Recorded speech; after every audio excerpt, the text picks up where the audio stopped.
society and the just government of men and women, we beseech you to behold with your abundant favor us, your servants, whom you have called to the performance of important trust in these islands. Father, let your blessing descend upon us here assembled, and grant that we may treat and consider all matters that shall come under our deliberation in so just and faithful a manner as to promote your honor and glory, and to advance the peace, prosperity, and welfare of these islands and of those whose interest you have committed to our charge. And this we beg in the name of Jesus Christ. Amen. May the grace of our Lord Jesus Christ and the love of God and the fellowship of the Holy Spirit be with us all evermore. Amen. Please be seated. Item number 2, the confirmation of minutes of the 17th of September. Senator Tannock, you have the floor. Madam President, I move that the minutes of the meeting of Wednesday, the 17th of September, 2025 be taken as read. Is there any objection to that motion? No objection. Madam President, I move that the minutes of Wednesday, the 17th of September, 2025 be confirmed. Is there any objection to that motion? No objection. The minutes are confirmed. Thank you, Senator Tannock. Item number 3, messages. Mrs. Beal. There are no messages, Madam President. Thank you, Mrs. Beal. Item number 4, reports of committees. There are none. Item number 5, announcements. Senators, we have several announcements this morning. And the first one I would like to say, we have apologies from Vice President John White, who's overseas. The following announcement then is, the first is in the name of the Senator Honorable Kim Wilkinson, Attorney General and Minister of Justice. You have the floor, Minister. Thank you, Madam President. Good morning, members of the listening public. Madam President, I hereby present for the information of Senate the 2024 Treatment of Offenders Board TUBE Annual Report, the 2023 Treatment of Offenders Board Annual Report, the 2022 Treatment of Offenders Board Annual Report.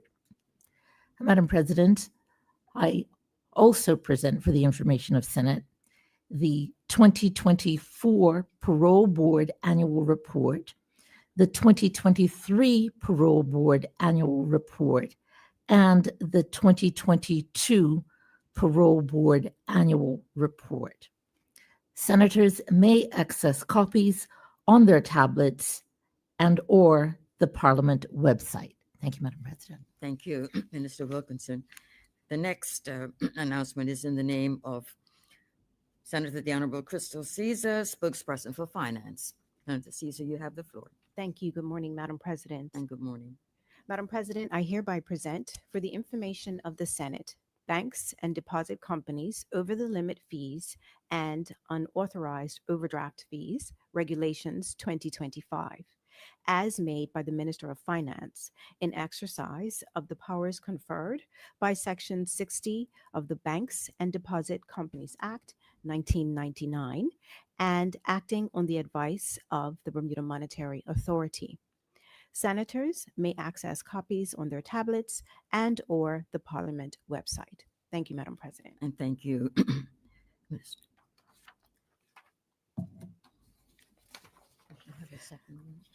Yes, I have another, Madam Yes, President. certainly. Thank you, Madam President. Madam President, I hereby present for the information of Senate the Trusts Regulation of Trust Business Exemption Amendment Order 2025, as made by the Minister of Finance in exercise of the power conferred by Section 10.2 of the Trusts Regulation of Trust Business Act 2001, and acting on behalf of, and acting on the advice of the Bermuda Monetary Authority. Senators may access copies on their tablets and or the Parliament website. Thank you, Madam President. And thank you, Senator Crystal Caesar. And the next one is in the name of Senator Lauren Bell, the Junior Minister of Economy and Labor. Senator Bell, you have the floor. Good morning, Madam President, colleagues, and listening audience. Madam President, I hereby present for the information of Senate the work permit policy. Senators may access copies on their tablets and/or the Parliament website. Thank you, Senator. Item number 6, notices of motion. And the first is in the name of Senator the Honorable Crystal Caesar, spokesperson for Finance. Senator Caesar, you have the floor. Thank you, Madam President. Madam President, I hereby present for the consideration of Senate the National Pension Scheme Occupational Pensions Administration Fees Regulations 2025, proposed to be made by the Minister of Finance in exercise of the power conferred by Section 69(1) JB and Q of the National Pension Scheme Occupational Pensions Act 1998. And after consultation with the Pension Commission. And I give notice that at a later point in the meeting, I will move that the said draft order be approved. Thank you. Thank you, Minister Caesar. The next is in the name of Senator Misha Fabler, Junior Minister of Tourism, Transport, Culture, and Sport. You can present your motion.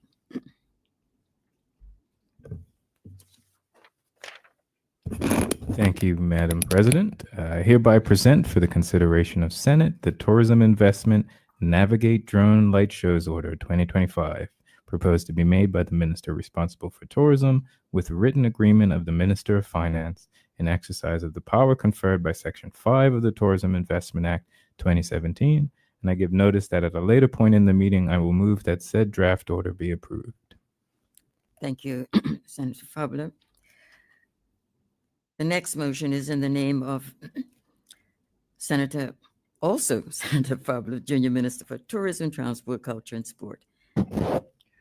Yes, thank you again, Madam President. And here I present another tourism investment order. This one is the Tourism Investment Odyssey Commercial Charter Yacht Order 2025. And it's proposed to be made by the Minister responsible for tourism with the written agreement of the Minister of Finance in exercise of the power conferred by Section 5 of the Tourism Investment Act 2017. And I give notice that at a later point in the meeting, I will move that said draft order be approved. Thank you, Senator Fabler. Thank you. Item number 7, petitions, there are none. Item number 8, statements. We have a number of statements this morning, and the first one is in the name of Senator the Honorable Kim Wilkinson, the Attorney General and Minister of Justice.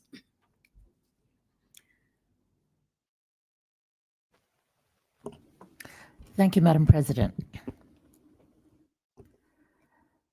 Madam President, today I rise to lay before this Honorable Senate the annual reports for the years 2022, 2023, and 2024 for both the Parole Board and the Treatment of Offenders Board, and to update this chamber on the state of our correctional system, acknowledging both the challenges we face and the significant steps this ministry is taking to advance reform and restorative justice. These reports were submitted by the respective boards to comply with the requirements of the Treatment of Offenders Board Act 1979 and the Parole Board Act 2001. Madam President, the reports from the Treatment of Offenders Board are forthright in their assessment, detailing significant challenges, particularly concerning the physical infrastructure of our facilities and the critical lack of rehabilitative programming. I acknowledge these findings without reservation, but I also wish to assure this Honorable Senate that my ministry and the Department of Corrections have been actively working to address these longstanding issues. Madam President, when I joined Cabinet, I specifically requested that the portfolio for corrections be moved to the Ministry of Justice. I firmly believe that the administration of justice, especially restorative justice, requires seamless collaboration between all arms of the justice system. I am passionately committed to ensuring that we do not merely incarcerate, but that we actively equip individuals with the skills, support, and opportunities needed to lead productive lives upon release, thereby strengthening community safety and reducing the cycle of reoffending. Madam President, to that end, we have initiated a comprehensive reform agenda. Monthly meetings with the Department of Works and Engineering have now resumed following the summer period when their focus was rightly concentrated on school readiness for the new academic year.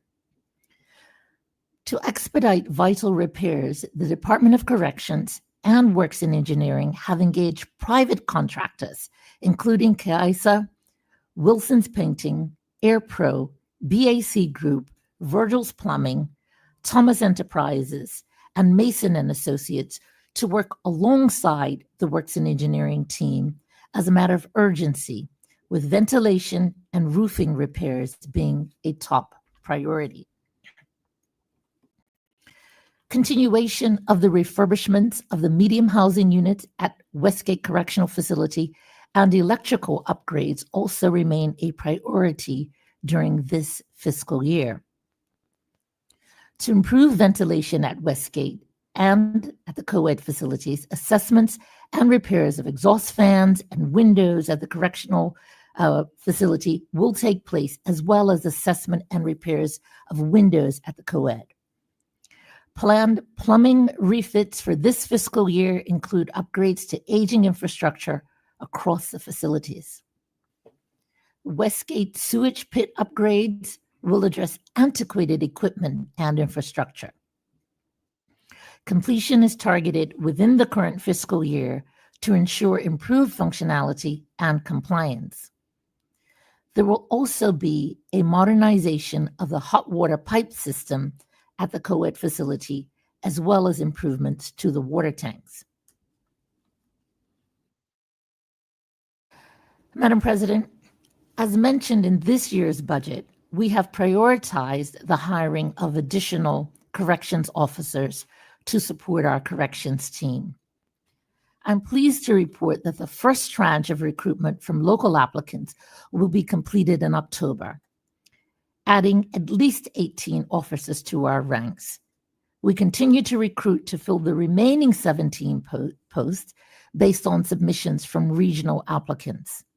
These additional officers will ease the burden on existing staff, underscoring our recognition that officer well-being is of paramount. And Madam President, here I might add that the recruitment process has taken longer than I would have liked, but we are where we are, and I'm very pleased that the process will be completed with help coming in October. Madam President, on the topic of officer well-being, we have engaged a consultant psychologist to assist the Department of Corrections leadership in strengthening executive decision-making. This licensed psychologist, formerly with the New York City Department of Corrections on Rikers Island, brings a wealth of experience in correctional psychology and staff wellness, which will be crucial in improving conditions for our officers and inmates. The consultant psychologist will also guide us in identifying the required credentials for the new wellness officer post, ensuring that we recruit the right professional to strengthen working conditions and boost morale among our officers. For without healthy officers, there can be no healthy correction system. Madam President, it should be noticed that while psychological services are primarily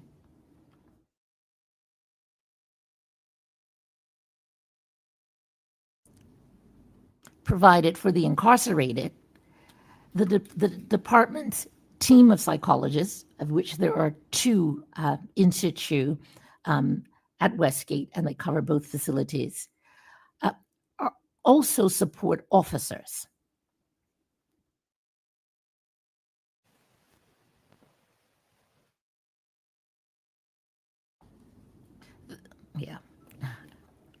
The support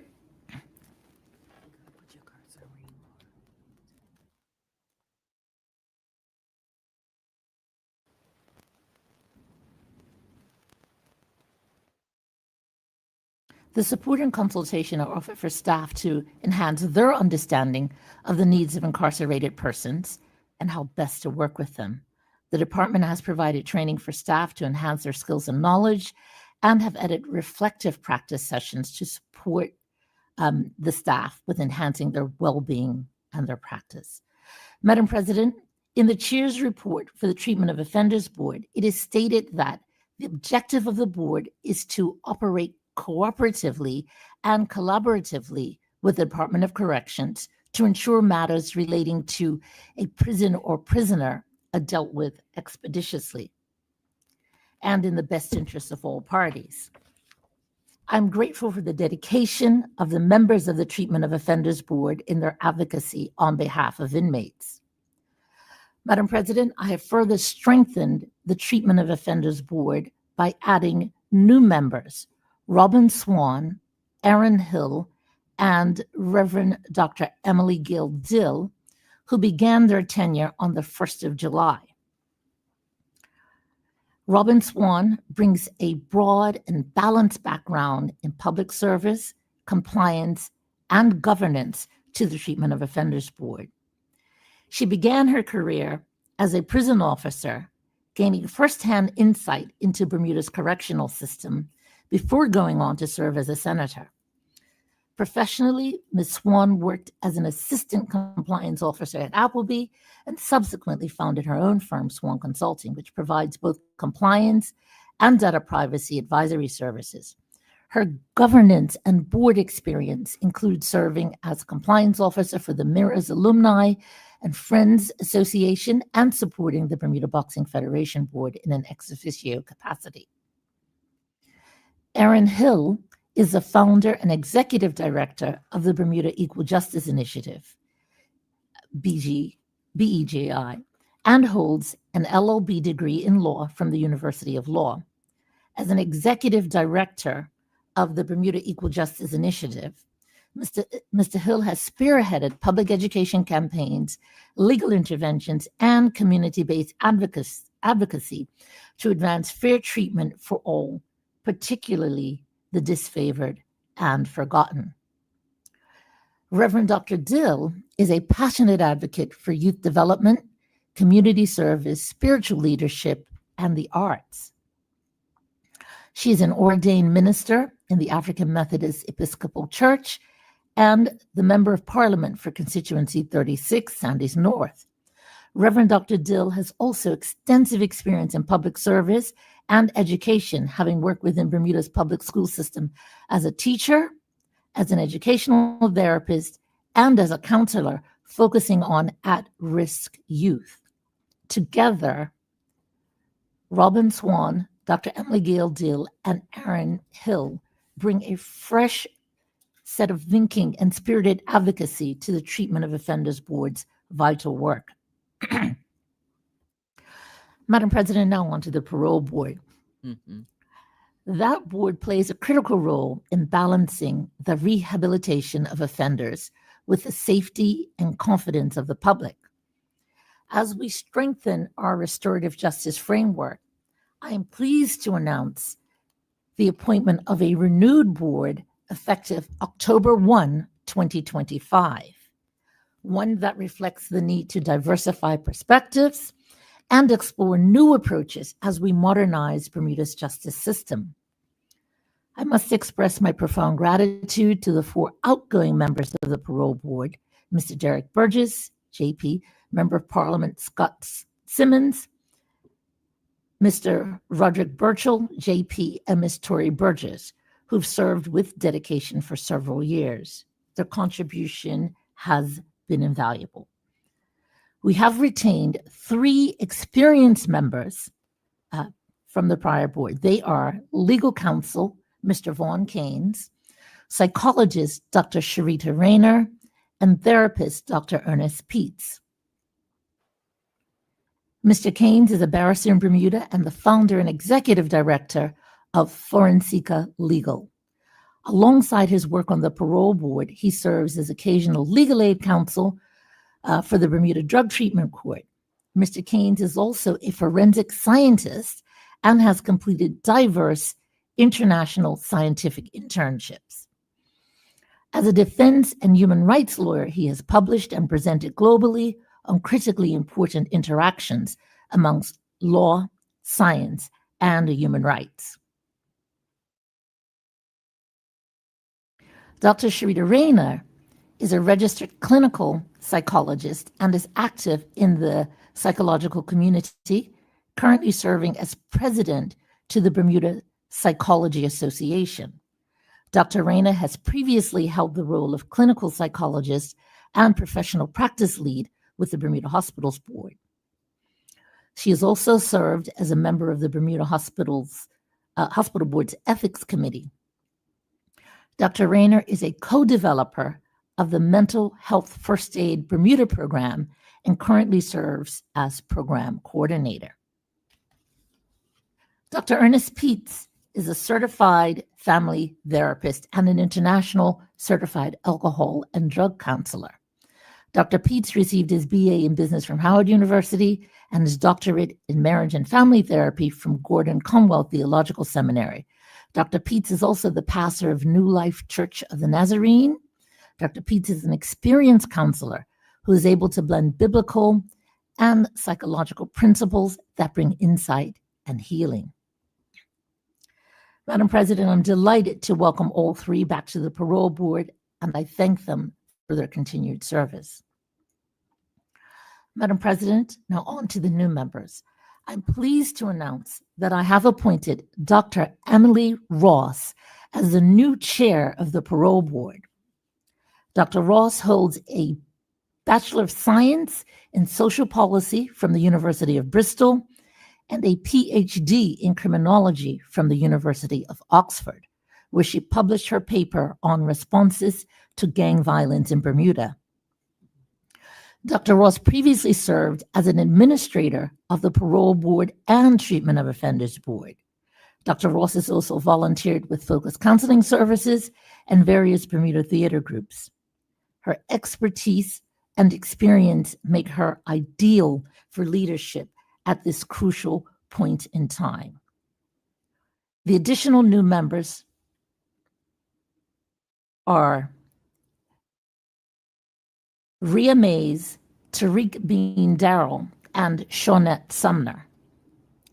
Rhea Mays, a married mother of three, is a seasoned public service professional with 39 years of experience in law enforcement, including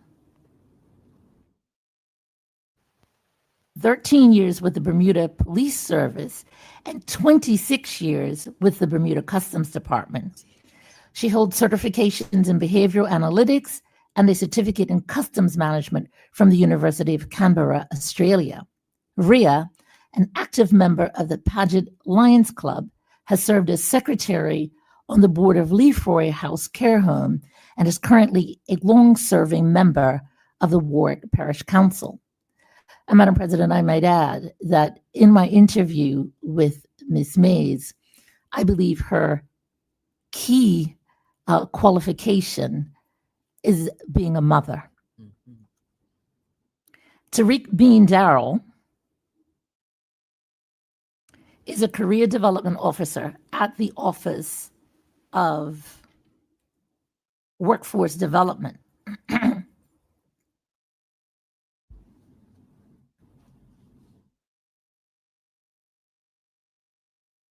He holds a Bachelor of Science in Biology from St. Mary's University.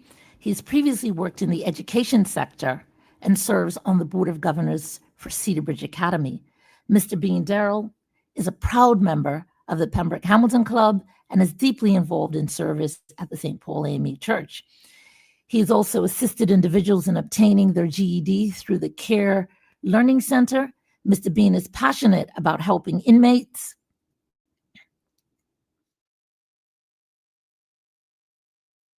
to become functioning and contributing members of society by finding work opportunities upon their release. Shonat Sumner is a seasoned educator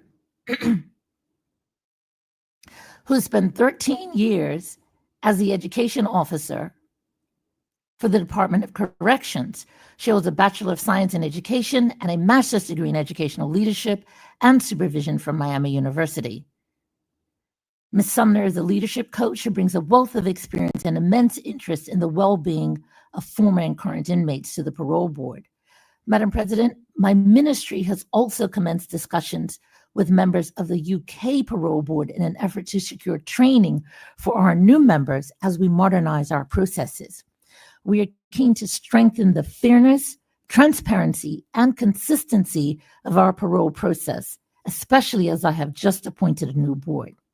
At present, for example, hearings do not accommodate oral representations from lawyers, external psychologists, or impacted victims. As a consequence, deliberations may be conducted without safeguards that are seen in more developed jurisdictions, Madam President.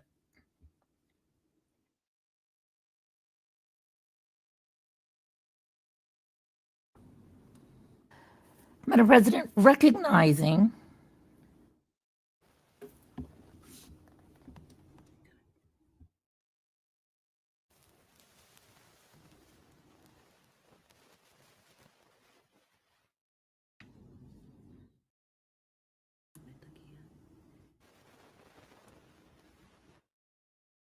bear with me, Madam President. Absolutely.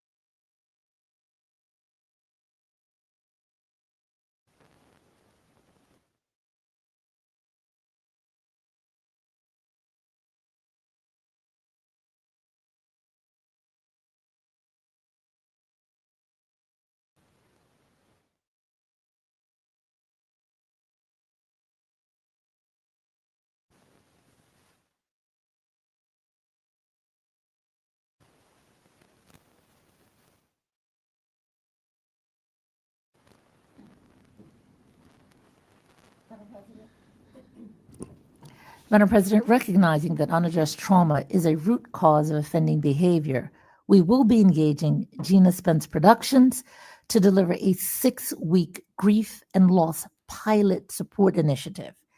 This program will provide critical, clinical, and educational grief support through group and individual counseling for both inmates and correctional staff, addressing unresolved trauma and equipping participants with healthier coping strategies. GSP is a registered charity with programs currently running in schools, churches, and community centers. They have over 30 years experience serving Bermuda's most vulnerable through grief support with a clinical team that includes certified grief recovery specialists and on-call credential critical staff. Madam President, starting in October, Bermudian educator and literacy specialist Ajala Omadele will deliver the Sankofa Education and Empowerment Program, otherwise known as SEP. Many inmates struggle with literacy and a lack of personal empowerment, which negatively affects their ability to rebuild their lives once they are released. It is also a critical factor in how they became disconnected from society in the first place. SEP recognizes that literacy and empowerment are critical factors in reducing recidivism and providing incarcerated individuals with the tools they need to successfully reintegrate into society. SEP will provide comprehensive literacy, reading, math instruction, and post-secondary education tutoring support to inmates across all corrections facilities. SEEP aims to inspire and educate participants, fostering a sense of self-worth and possibility. The objectives of the program are to increase literacy rates, enhance numeracy, skills, empower through history, improve communication skills, enhance the existing GED program, and support rehabilitation and reduce recidivism. Madam President, Ajala Omadele is an educator, historian, writer, speaker, and literacy specialist who has taught at every educational level. His expertise in Bermuda's history, coupled with his commitment to social justice, makes him uniquely qualified to lead this initiative. Mr. Omadele holds a BA in philosophy and a Master's of Education in Literacy Education from both Mount St. Vincent University. He is the author of several books on Bermudian history and has experience teaching primary school, middle school, and designed and delivered graduate level course at York University in Canada, and has developed and delivered professional seminars on Bermudian history for Bermuda's teachers. He's a specialist in teaching, reading, and writing to individuals with dyslexia, a condition that many incarcerated individuals experience. Lack of support or recognition in childhood of this condition has often robbed them of learning experience they should have received. So, Madam President, we look forward to our clients in the correctional facilities benefiting from Mr. Omadele's experience.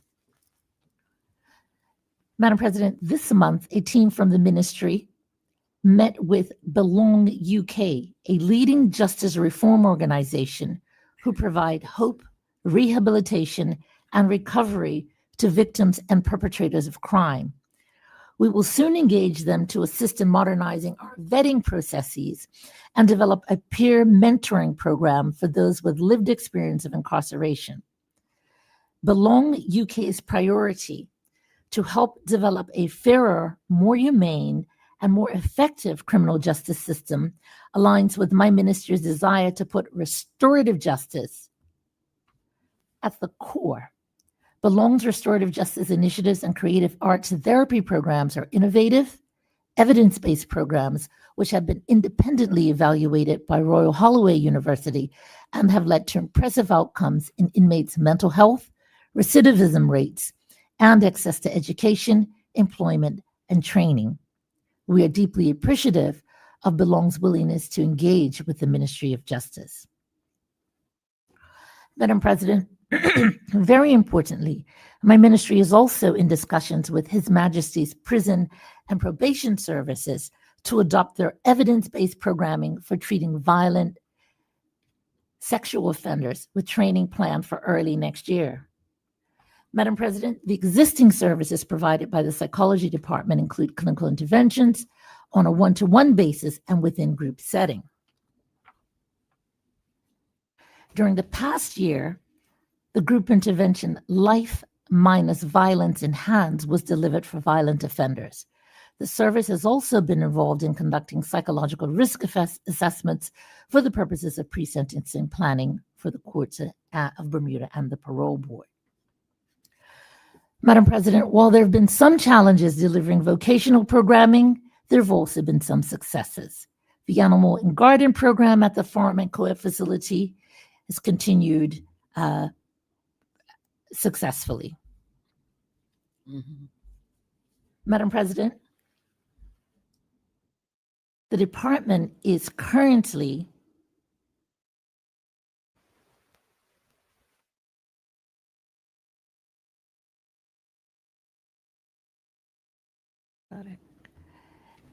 very important. Madam President, the Department of Corrections is currently compiling an inmates skill bank, which will identify what skills every inmate currently possesses and those they wish to obtain. This will help us to identify which courses to provide access to going forward as we seek to equip inmates with skills for use upon their release.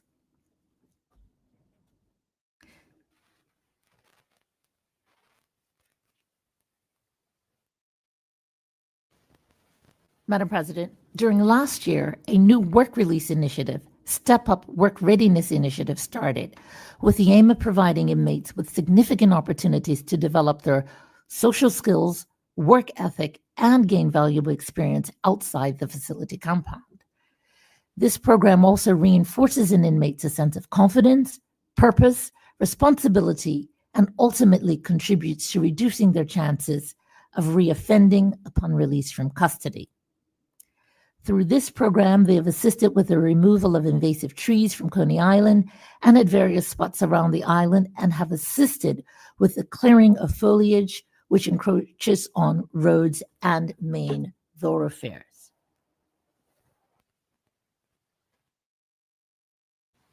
Madam President, the work release program out of the co-ed facility continues, and this past year saw 10 inmates participating, with 2 inmates who completed their sentence securing gainful employment upon their release.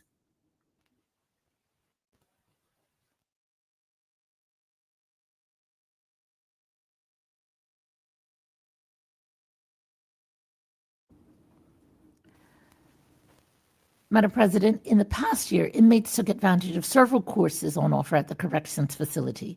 These included the GED, Bermuda College online PACE programs, and a variety of Cisco certified courses, ranging from cybersecurity to entrepreneurship through a partnership with the Bermuda Technical Institute.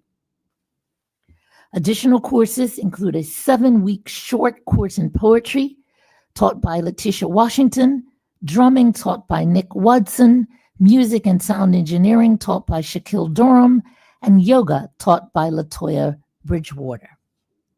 3 inmates are currently studying for bachelor's and master's degrees online, and 3 inmates recently received qualifications from Koinonia Religious Studies Institute.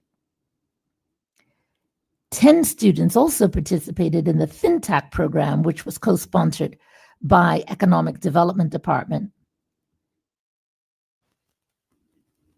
with 5 students successfully graduating.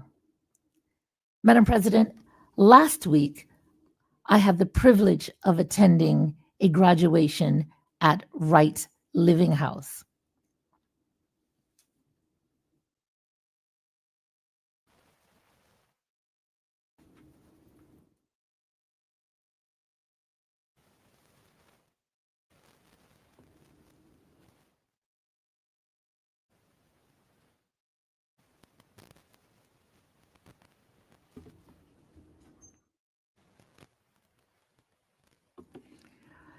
The ceremony took place, Madam President, during Recovery Awareness Month, which we are still in at the end. The month is September. The Right Living House is located at the co-educational facility, and it is a substance abuse rehabilitation program that is segregated from the remaining prison population. Since its inception in 2010, the Right Living House has offered a structured, therapeutic environment to help participants break free from substance misuse, develop healthy thinking patterns, and prepare for meaningful lives beyond recovery. Madam President, I commend the 2 graduates, Mr. David Hill and Mr. Ernest Smith, for their commitment to maintaining sobriety and recovering, a significant achievement. This year's theme for Recovery Awareness Month, Recovery is Real, Restoring Every Aspect of Life, speaks to the very heart of what we celebrated last week. Recovery is not a single event. It is a journey of healing, growth, and renewal.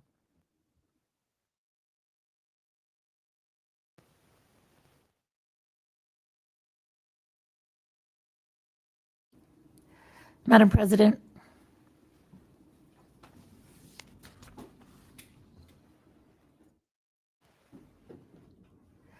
while there is much to do, there are also reasons to be hopeful. The challenges documented in the report will not be resolved overnight. However, My ministry is unwaveringly committed to the path of improvement and the true, meaningful pursuit of restorative justice.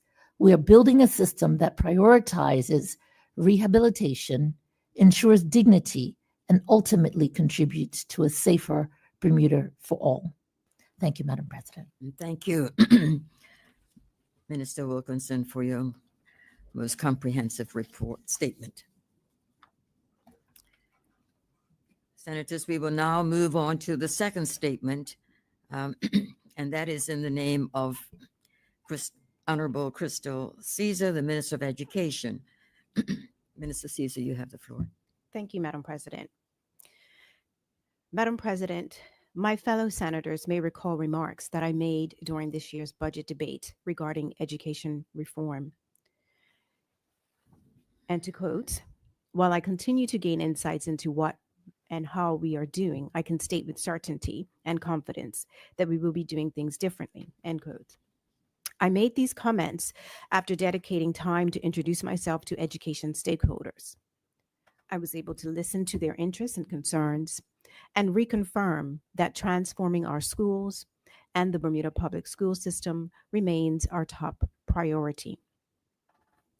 As the 2025-26 school year has recently begun, it is fitting to give an update on efforts to simultaneously stabilize and transform our education system. Reform is an ideal, and it has certain simplicity about it. But it is more than an ideal. It is a commitment and a promise that is being delivered. Its execution, however, is not quite as simple. It is multifaceted, involving all aspects of education across all schools and all levels. The Department of Education and the ministry headquarters are included as well. Success also depends on planning, collaboration, and coordination with partner ministries such as Public Works, Finance, Health, and Youth, Social Development, and Seniors. To remind my colleagues about the breadth and complexity of reform, it includes the introduction and ongoing development of parish primary, senior signature, and the exceptionalities and alternative education schools. It also encompasses the early years, special or differentiated education, curriculum development and delivery, assessment, governance, learning environments, professional learning, and school and system leadership, among many other elements. Madam President, the mention of education stakeholders and partners is important because public education is a shared government and community responsibility, and together we must continue to transform our schools, the system, and the education provided to our students. While we transform, we must also stabilize, and we will do this by strengthening our focus on improving teaching and learning. In fact, we have already started. We will also defer certain aspects of education transformation programming. To improve planning, programming, and coordination with partner ministries, as mentioned, we have rescinded the timeline for school closures and openings beyond 2025. We will continue working on the master plan for education transformation and develop a realistic and deliverable infrastructure strategy.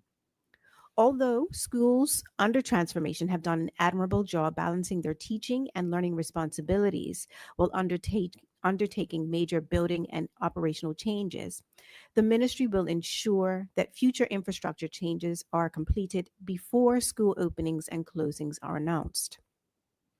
We will intentionally pace and coordinate the infrastructure design and development work needed to support teaching and learning. Our goal is to give students, parents, and staff members adequate information and sufficient time to prepare for future changes. Madam President, this announcement does not mean education reform will stop, but we are adjusting our approach and how we will move forward collectively as a school system. There are a number of transformation projects underway whose completion will be accelerated with fidelity and to a high standard. Specifically, development work and transition planning for the signature learning programs at the Berkeley Institute, Cedar Bridge Academy, and Sand Secondary School are ongoing with a continuing focus on the needs and interests of young people. Sand Secondary School, which recently opened with its first signature learning program cohort, will plan for the transition of a second cohort for September 2026. Francis Patton, Purvis, Harrington Sound, and Elliott Parish schools will continue to phase in their parish school features and strengthen their learning communities. And finally, the Signature School for Exceptionalities remains a high system priority. A design team will be onboarded this term to begin the developmental work to shape the vision for this much needed signature school. Madam President, the shift to stabilize our school system has already started. As a result of reassignments, resignations, and retirements, a number of primary and middle schools were previously led by acting principals. After recruitment and other staffing changes, all primary and middle schools are now led by principals who hold their posts substantively. This will provide consistency and stability for each school community. Critical leadership and curriculum support vacancies are being filled with the Department of Education. This will increase supervision, support, and accountability for teaching, learning, and service delivery. Within our schools, we will systematically refocus on improving the teaching and learning of reading, math, and science, improving the MTSS, also known as the multi tiered system of support process, and improving school culture. All of these efforts aim to improve student outcomes across all year levels. The No Personal Electronic Communication Device policy will be more robustly enforced across all schools to help reduce distractions in class, combat social media addiction, and mitigate disciplinary challenges. A modern code of conduct has been rolled out that incorporates restorative practices and appropriate disciplinary approaches. A detailed communications plan is part of the implementation efforts for the updated code of conduct. This is helping to promote awareness and compliance by students, staff, and parents. Madam President, leadership is about many things, including listening and acting in the best interest of our students, families, and staff. Just before school started for the 2025-26 academic year, I again met with members of our school communities to announce the shift in focus and the need to balance long term transformation with immediate stability in schools. The responses I received expressed understanding, appreciation, and support. I believe that this is because these decisions are sensible, necessary, and welcomed by many. We are now on a better pathway to build an education system that serves every child, every family, and every community in Bermuda. Thank you, Madam President. And thank you, Minister Caesar, for your statement. The next statement is in the name of Senator Lindsay K. Simmons, the Junior Minister of National Security, and the title is the Royal Bermuda Regiment's 60th Anniversary. Thank you, Madam President. Madam President, I rise today to celebrate with this honorable host the 60th anniversary of the Royal Bermuda Regiment and the proud legacy of service it represents. The regiment's story began on the 1st of September 1965 when the Bermuda Militia Artillery and the Bermuda Volunteer Rifle Corps were amalgamated to form one unified force. Madam President, two units reflected the segregated era in which they were raised. The Bermuda Militia Artillery was predominantly black, while the Bermuda Volunteer Rifle Corps was almost entirely white. In the spirit of progress and with a view of strengthening Bermuda's defense capability, they were brought together to create an integrated regiment, a single force in service to all of Bermuda.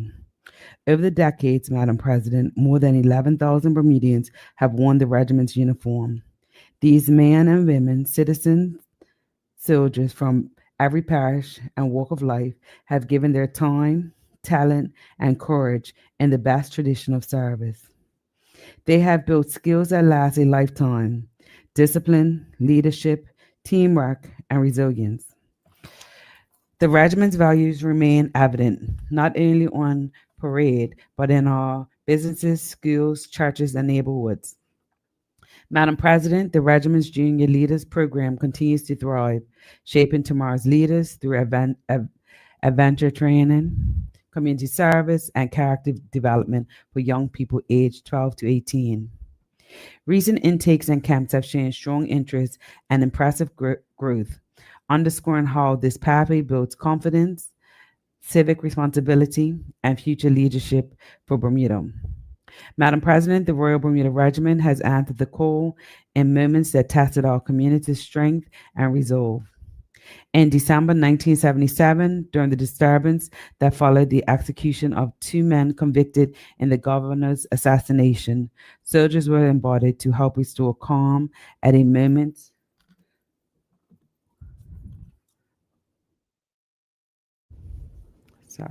at a moment of great tension and turmoil in our island's history. A few years later, in May 1981, the regiment was again placed on alert during the general strike, when thousands of workers across the public and private sectors walked out over wage and work conditions. On both occasions, the regiment stood ready to support the civil authorities to protect the community, underscoring its vital role in maintaining the stability of our country. Madam President, honorable members will no doubt recall that the regiment has also provided security support in the aftermath of the September 11, 2001 terrorist attacks. It has responded to the carnage caused by major hurricanes, among them Hurricane Emily in 1987 and Hurricane Fabian in 2003, both of which inflicted widespread damages across Bermuda. In the aftermath of these destructive storms, the regiment delivered vital assistance along our emergency services to return our country to normalcy. During the COVID-19 pandemic, the regiment was embodied to support Bermuda's public health efforts. 200 soldiers helped staff community advisory points across the island, acted as COVID-19 marshals, assisted in managing testing centers, and supported vaccination clinics. Madam President, the regiment service extends beyond our shores. In the spirit of regional solidarity, soldiers deployed to the Cayman Islands in 2004 and to Grenada in 2005 to assist with immediate recovery and long-term rebuilding efforts after Hurricane Ivan. The regiment has also supported the Turks and Caicos Islands during the response operations following the Hurricane Ike in 2008 and Hurricane Irma and Maria in 2017. In addition, Bermuda's officers and soldiers have contributed to international assistance, internal security, and training missions, including Sierra Leone and Barbados, the latter involving the ICC World Cup tournament. These deployments reflect the competence and professionalism of our soldiers, as well as Bermuda's commitment to help our neighbors in times of need. Madam President, this Diamond Jubilee year brings special celebrations. The regiment has launched a year-long program marking 60 years of service, culminating in the presentation of colors at the Keep National Museum of Bermuda Dockyard on Saturday, October 18th, 2025, following that evening by an all-mass color ball. These events honor the service of the past and present soldiers and renew our shared commitment to the future. Madam President, we are further honored by the forthcoming official visit of Her Royal Highness the Duchess of Gloucester, the regiment's Colonel-in-Chief, from October 16th through the 20th. During her visit, Her Royal Highness will support the regiment's 60th anniversary celebration, including the presentation of colors, and will undertake a program that includes cultural engagements such as a visit to Masterworks. This will be the Duchess' fourth official visit to Bermuda. On behalf of the government and the people of Bermuda, we extend a warm welcome to Her Royal Highness. Today, Madam President, we salute the thousands who have served, the families who have supported them, and the employers who continue to make service possible. We acknowledge the leadership of the commanding officers and the regiment team, and the stewardship of the governor and commander in chief. We also recognize the enduring partnership with our regional and international counterparts, whose collaboration strengthens our operational capability and effectiveness. Madam President, as we celebrate 60 years of service to this country, we recommit to supporting the regiment's operational readiness, its role in disaster relief, and aid to the civil authority, and the development of our next generation through junior leaders. The Royal Bermuda Regiment remains a pillar of unity, service, and national pride. May its colors continue to inspire the very best of Bermuda for the next 60 years and beyond. Thank you, Madam President. And thank you, Senator Lindsay Simmons, the Junior Minister of National Security. I believe you have another statement, update on policing operations and the community safety. Thank you, Madam President. You can proceed with your next statement. Thank you, Madam President. Madam President, recent violent incidents have caused understandable concern across our community. People are asking what is being done, and they deserve clear answers. I rise today to provide an update on the actions being taken by the Bermuda Police Service. The police have responded swiftly, targeting those responsible for violence and increasing their presence in affected areas. Progress is being made, but lasting safety will only be achieved when the community and the police stand together to combat this blatant in our community.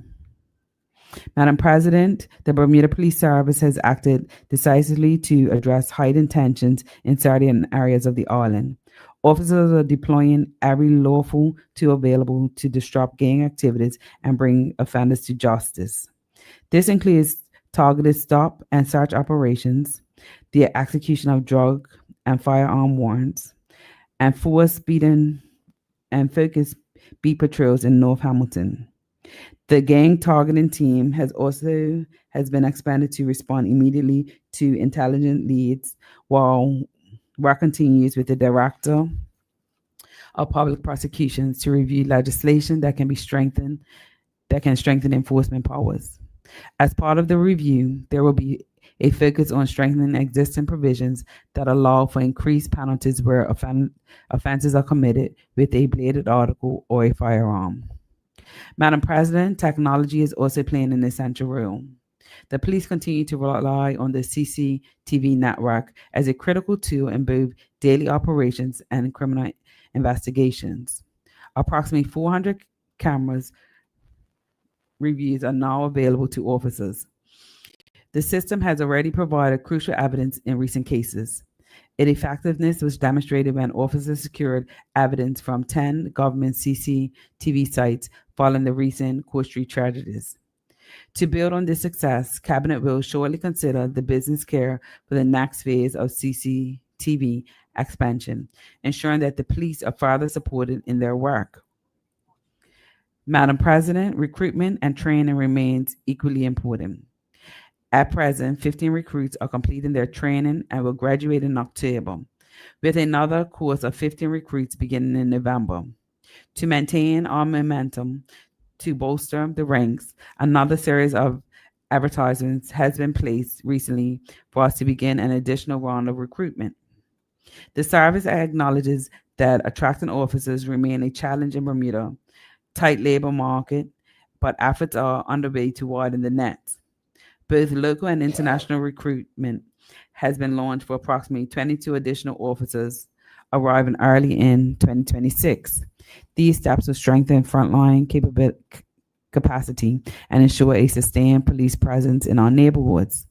Madam President, I turn now to the most serious investigations before the police. Arrests have been made in relation to violent incidents in North Hamilton. Though no charges have been filed yet, the police are working diligently but they have raised deep concern about the limited number of witness statements received, despite these crimes occurring in broad daylight. No policing strategy could succeed without the support of the community.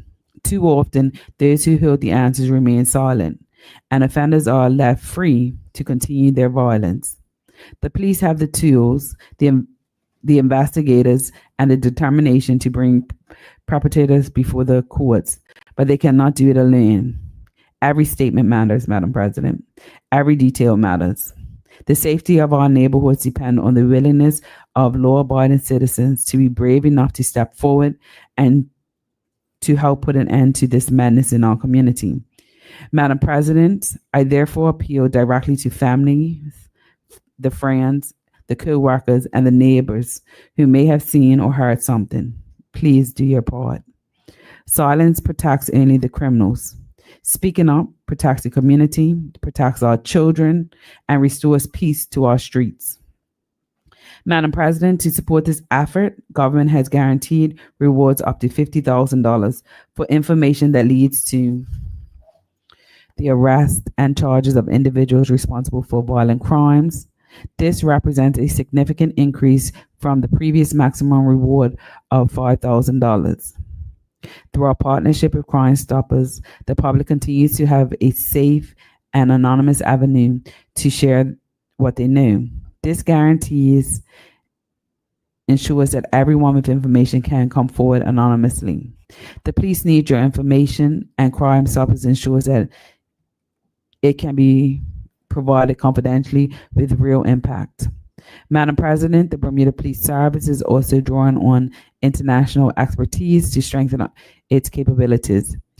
Through arrangements secured with the United Kingdom, overseas specialist officers will be deployed for a period for up to 6 months to provide targeted support in investigations and capacity building. Funding is also being provided for advanced surveillance tools, which can be deployed as needed. These measures are interim, designed to bolster our capability while the service continues to earn recruitment and long-term capacity building. This is about making smart use of global resources to strengthen policies here at home. Madam President, alongside these measures, the Bermuda Police Service, in partnership with the Government House and the Ministry of National Security, will be hosting a community town hall on gun and gang violence today, Monday, the 29th of September, 2025, from 6 p.m. to 8 p.m. at the St. Paul's AME Church Centennial Hall, 59 Victoria Street, Hamilton. At this meeting, His Excellency the Governor Andrew Murdoch, CMG, the Honorable Michael A. Weeks, JPMP, Minister of National Security, and the Commissioner of the Police, Mr. Darren Simons, will provide further details on the actions underway and planned, and members of the public will have the chance to ask questions and share their views. I encourage all residents to attend and take part in this important national conversation. Madam President, I close by reaffirming that the Bermuda Police Service remains steadfast in its mission of making Bermuda safer. Through proactive enforcement, strategic use of technology, ongoing recruitment and training, international collaboration, and most importantly, partnership with the community, the police are working to protect this country. The government will continue to support them with the resources and legislative backing they require. But success depends on all of us. I therefore call on every member of this community to play their part to support the police and to ensure that those who choose violence are held accountable so that Bermuda remains a safe and secure place for all of us. Thank you, Madam President. And thank you, Senator Lindsay Simmons, Junior Minister for National Security. The next statement, Workforce Development Updates, is in the name of Senator Lauren F. Bell, the Junior Minister for Economy and Labor. Senator Bell, you have the floor. Yes, good morning, Madam President, colleagues, and listening audience. I'm pleased to provide this Honorable Senate with an update on the work that the Ministry of Economy and Labor is undertaking to ensure Bermudians are equipped with the skills, opportunities, and support they need to thrive in today's labor market. The Economic Development Strategy and the Youth Employment Strategy are the foundations of this government's workforce development efforts. Madam President, the Youth Employment Strategy continues to be one of the government's most impactful initiatives. And between April and July 2025, more than 160 young Bermudians participated in employment programs, training, and career development services. There were more than 150 youth engaged in the summer employment program, as well as the student internship program, gaining invaluable work experience in both the public and private sectors. Tailored work readiness workshops such as mock interviews, resume writing, interview with confidence, and service excellence supported over 120 participants in building the soft skills required to succeed in today's job market. Continued delivery of Wisdom Wednesday sessions provided mentorship, networking, and ongoing development support for student cohorts. Madam President, behind these numbers are powerful stories. A young man preparing to transition out of independent living facility is now entering our Bridge to Work program. Another young person secured an interview at Bermuda Hospital Board for addiction counselor assistant role. A 23-year-old was placed with a construction firm to pursue his goal in becoming a mason. And a young mother who's overcoming childcare barriers while preparing to re-enter the workforce. These stories illustrate the transformative impact of the youth employment strategy. Madam President, beyond youth programming, the department continues to strengthen Bermuda's training and apprenticeship ecosystem. With 540 Bermudians having participated in employability training this year, with 78% of participants reporting improved skills in the months following training. There are currently 41 active apprentices across employers, including Belco, BAC, Air Care, Mid-Atlantic Steel Supply, Brangman Electrical, and the Bermuda Hospital Board. New apprenticeship opportunities are being developed in power engineering, information technology, and motor mechanics, with close collaboration with and between government departments and industry partners. The Department of Workforce Development has also advanced its partnership with the Gang Violence Reduction Team to provide structured training and employment pathways for vulnerable youth. Madam President, the Department of Workforce Development continues to make progress under the National Certification and Apprenticeship Board Act to ensure Bermuda's trades meet international standards. 14 landscape gardeners and 7 automotive technicians were certified and gazetted this year. We are currently restructuring the industry advisory panel and occupational advisory committees to improve efficiencies and compliance with legislation. International partnerships are being pursued to establish Bermuda-based certification in power engineering, welding, and additional skilled trades. Madam President, scholarships remain a vital investment in Bermuda's future workforce. And in July 2025, 7 new overseas undergraduate scholarships valued at $10,000 were awarded each. In addition, a total of $205,000 in continued funding were distributed to 21 students who are already pursuing studies. Madam President, the work of the Department of Workforce Development is producing tangible results. We are equipping our young with skills and opportunities, expanding apprenticeships and certification in critical sectors, supporting vulnerable populations with targeted interventions, and modernizing our systems to deliver effective, data-driven services. These efforts are central to the people pillar of the Bermuda's economic development strategy, ensuring our workforce is prepared, resilient, and positioned to seize opportunities in both traditional industries and in the emerging economy.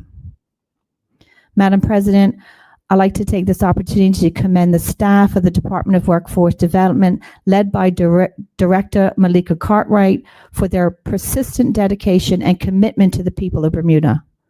With their efforts, the support of this Honorable Senate, we will continue to empower Bermudians to rise, lead, and thrive in a workforce of tomorrow. Thank you, Madam President. Thank you, Senator Lauren Bell and Junior Minister of Economy and Labor. And I believe you have a second statement on the Work Permit Policy 2025. You can proceed with that when you're ready. Yes, thank you, Madam President. I'm pleased to inform this Honorable Senate of the Department of Immigration's Work Permit Policy 2025, which is laid in the Senate today and which will take effect the 1st of November 2025. The government's goal is to ensure the proper balance between employment and immigration in Bermuda. There is a need to have in place realistic conditions that enable Bermudians to find work and pursue career opportunities, while at the same time ensuring that suitably qualified non-Bermudians in specific job categories are able to work in Bermuda. Members of the Senate will recall the draft work permit policy was available for public feedback for approximately a month between the 5th of June 2025 and the 4th of July 2025. 137 responses were received from members of the public and the business community.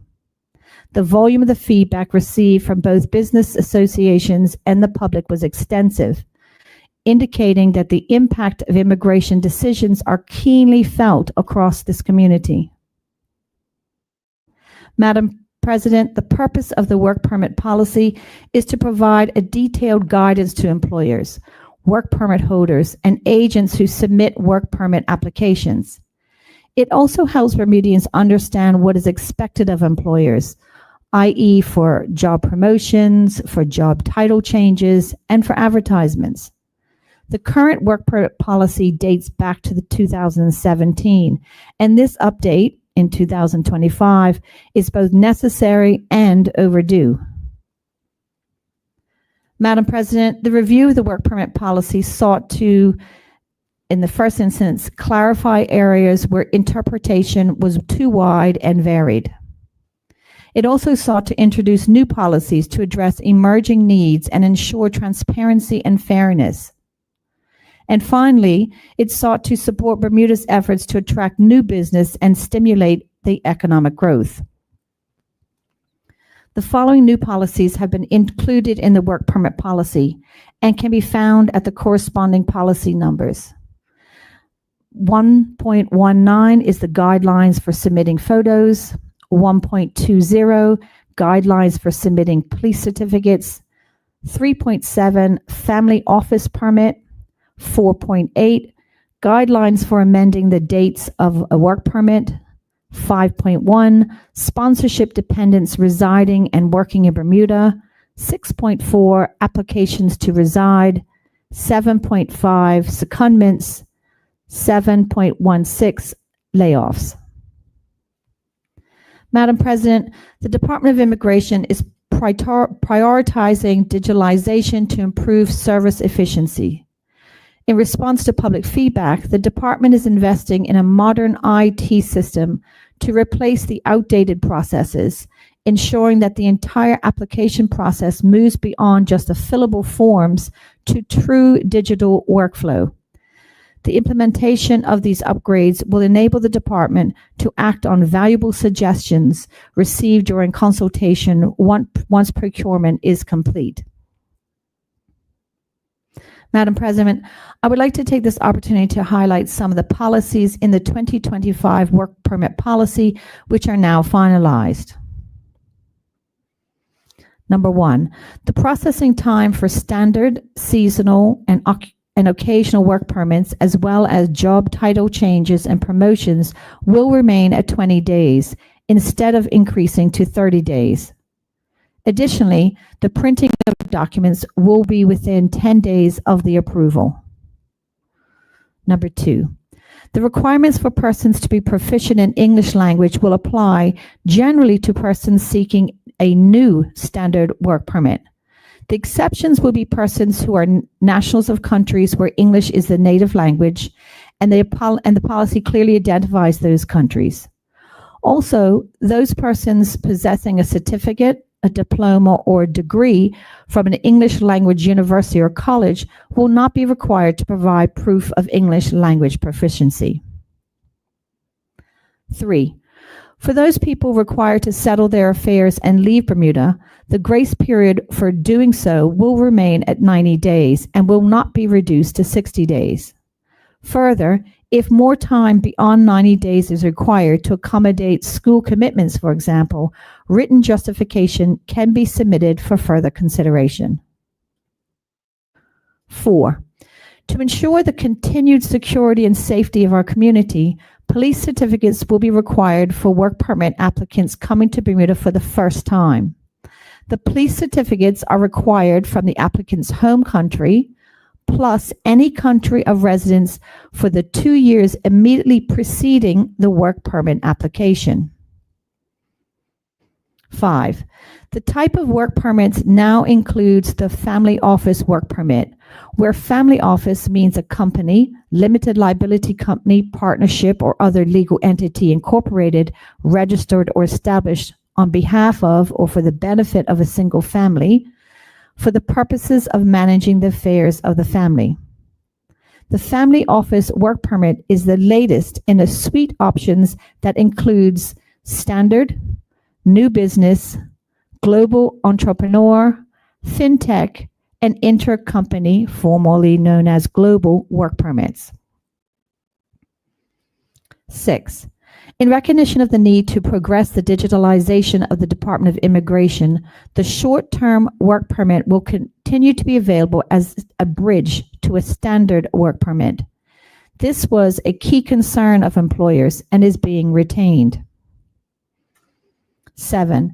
In response to employers' concerns regarding employees leaving shortly after they have made significant investment in recruiting and onboarding an employee, and to prevent work permit holders from obtaining multiple permits from different employers simultaneously, work permit holders will be required to complete 2 years of employment with their initial employer. In addition, for new work permits, job changes will not be approved in the first year after issuance. For renewed work permits, job changes will not be approved within the first 6 months after issuance. 8. I would also like to note that the policy regulating business visitors has been expanded to policy 2.11IW to include utilizing someone for non-profit organization, a registered charity, or a religious institution, such as a coach or teacher of sports, clergy, or a speaker. Madam President, the 2025 work permit policy provides the balance required to ensure that Bermuda remains an attractive and competitive jurisdiction for business, investments, and job creation, while at the same time safeguarding and promoting the legitimate aspirations of Bermudians to participate fully in our labor market. Madam President, at this time, I'd like to thank all those who took the time to read and respond to the draft permit policy. Your input was very much valued, and it impacted the final version of the 2025 work permit policy. As a reminder, Madam President, the 2025 work permit policy will come into effect November 1st, 2025, and can be found online at gov.bm. Thank you, Madam President. And thank you, Senator Lauren Bell, Junior Minister of Economy and Labor. Moving on with our orders of the day, item number 9, introduction of bills. There are none. Item number 10, the first reading of public bills. The following public bills have been received from the Honorable House of Assembly and are herein read for the first time. Their titles are respectively the Public Service Superannuation PSSF Stabilization Amendment Act 2025, the National Pension Scheme Occupational Pensions Amendment Act 2025, the Road Traffic Amendment and Validation Act 2025, the Tourism Investment Amendment Act 2025, the Lauren Pink Beach and Elbow Beach Act 2025, and the Benefit and Titles Act 2025, and lastly, the Trustees Amendment Act 2025. And Senators, these items will be taken up on our orders of the day. Moving on then with our agenda. Let's get right to it. The first reading of private bills, there are none. Item number 12, question period. Senators, we will entertain the questions that had been submitted by Senator Victoria Cunningham for response today. And I would like for Senator Cunningham to, these have been submitted to the Honorable Kim Wilkerson, the Attorney General and Minister of Justice, to provide oral response today. So, Senator Cunningham, would you like to repeat your question? Thank you, Madam President, and good morning. My question to the Honourable Kim Wilkinson, Attorney General, Minister of Justice, reads as follows. In the November 2024 throne speech, the government indicated its intent to enlarge the jury pool through amendments to the Jurors Act 1971. Will the Honourable Minister please advise the Senate whether the government has considered broadening jury service eligibility beyond Bermudian status holders to include spouses of Bermudians, permanent resident certificate holders, BOTC status holders, or guest workers who ordinarily reside in Bermuda? And if not, could the Minister please explain why these categories of residents were excluded?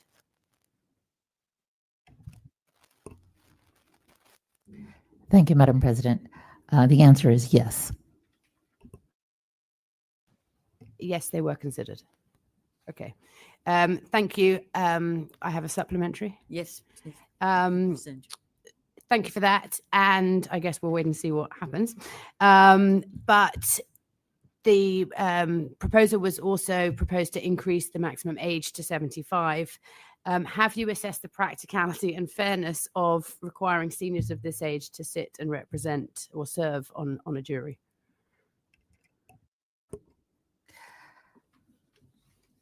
I think it's an interesting question, given that we're going to be debating the increase in the age of retirement in a few moments.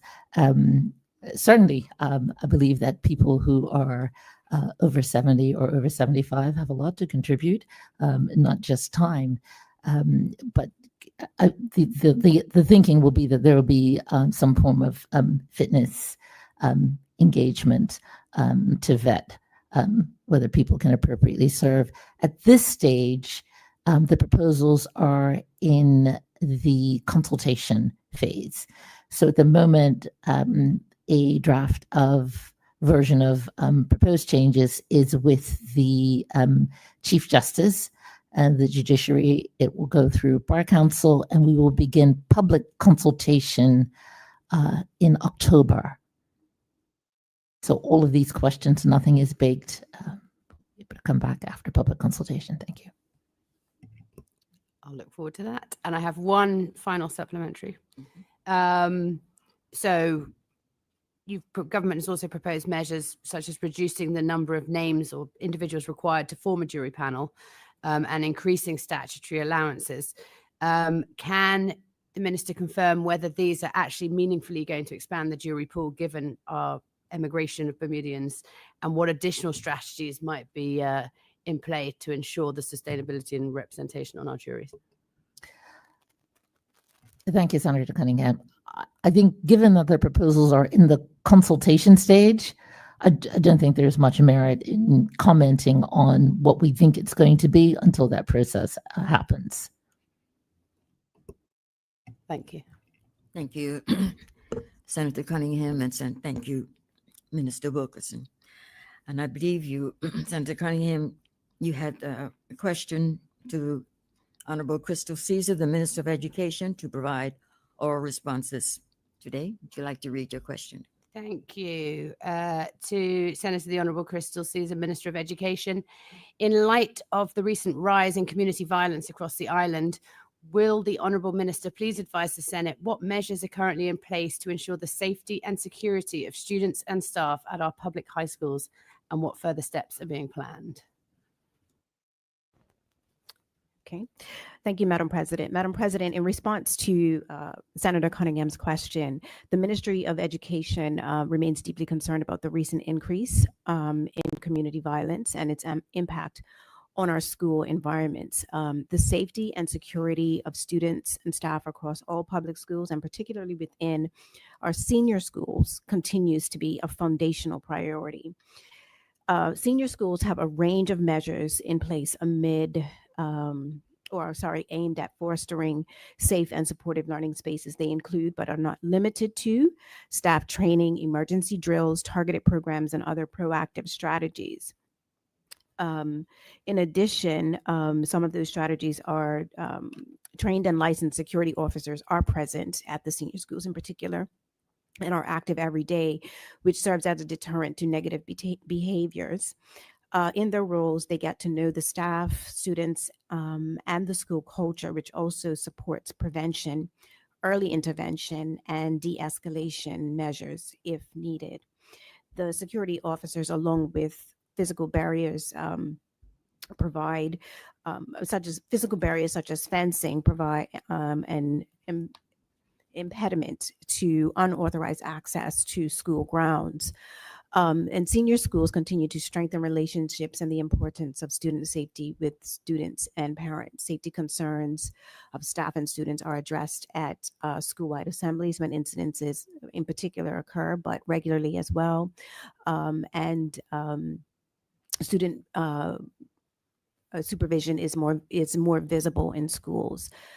Parents have been encouraged to speak to their young people and reinforcing school messages, safety measures, and expectations regarding student safety and behavior. School leadership continuously assesses the environments and is responding appropriately to the emerging needs of students. And the ongoing there's an ongoing system-wide assessment of school safety, which will continue, and it will inform any policy changes and or operational measures that need to happen. The Department of Education has also established a partnership with the Bermuda Police Service.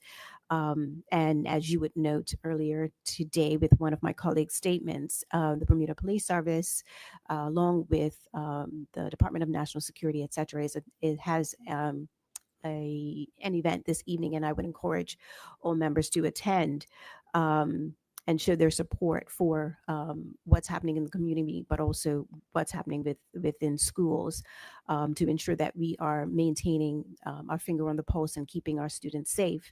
But the Bermuda Police Service collaboration has been invaluable in terms of providing intervention and guidance. In addition, senior schools have excellent working relationships with the Ministry of National Security and other agencies or bodies who provide support services. And looking ahead, we are committed to expanding partnerships to include other government departments, community organizations, and those that can contribute meaningfully to school safety. We recognize also that parents and guardians are essential partners in this effort. Their support, engagement, and reinforcement of positive student behavior play a critical role in building safer school communities. We encourage families to remain actively involved and to collaborate with school leadership and staff in creating environments where all children and staff can feel safe. Thank you for that. I have one supplemental. You did answer my second supplemental about expanded community organizations, but more on the security officers as you named them. Do you know how many are currently deployed across our public senior schools and what training they've received for any violence or? Right. So I've had the same question in terms of training, et cetera, because I was concerned to making sure that, we have the appropriate people are appropriately trained to deal with certain situations. And I have been assured that training is ongoing and updated on a regular basis. As to a specific number, that is something that I will have to get back to you on, and I can do that at a later date. Mhm. Thank you. Thank you, Senator Cunningham, and thank you, Honorable Minister Caesar, for responding to the questions. Moving on, then, I think that certainly, Senator Cunningham, you had questions put to Senator Misha Fubler. Would you like to read your question? And this is for oral answers today. Yes, I did. This coming from a constituent. Will the junior minister please advise what immediate steps will be taken on the Flats Railway Trail Bridge to address concerns raised by local residents, such as a lack of maintenance and oversight of the site, construction materials left abandoned, environmental degradation caused by the stalled works, security risks such as trespassing on a derelict structure, and people climbing onto the incomplete bridge, and graffiti and other such signs of neglect?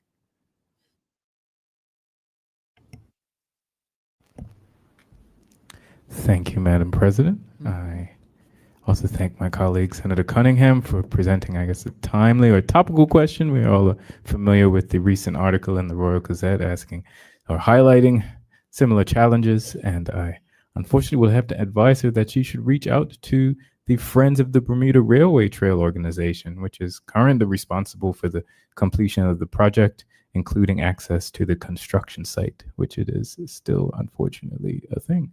And the Department of Parks reminds the public that the area remains off limits as it is a construction site and installation of the bridge is incomplete. I then have a supplemental. So well aware of the statement, and Friends of Railway are obviously have put it on pause. I think my question is on from the responsibility of parks to ensure that it is a safe area. You know, you can say that it's off limits, but that's not going to stop people trying to climb a bridge when it's there, or the fact that construction materials are still left on the site, so offer potentially dangerous and environmental concerns. So I think my question is for the Parks Department: when can we expect a safe removal of the existing materials and any kind of specific off-limit signage, barriers and so on, so that people do not get onto it?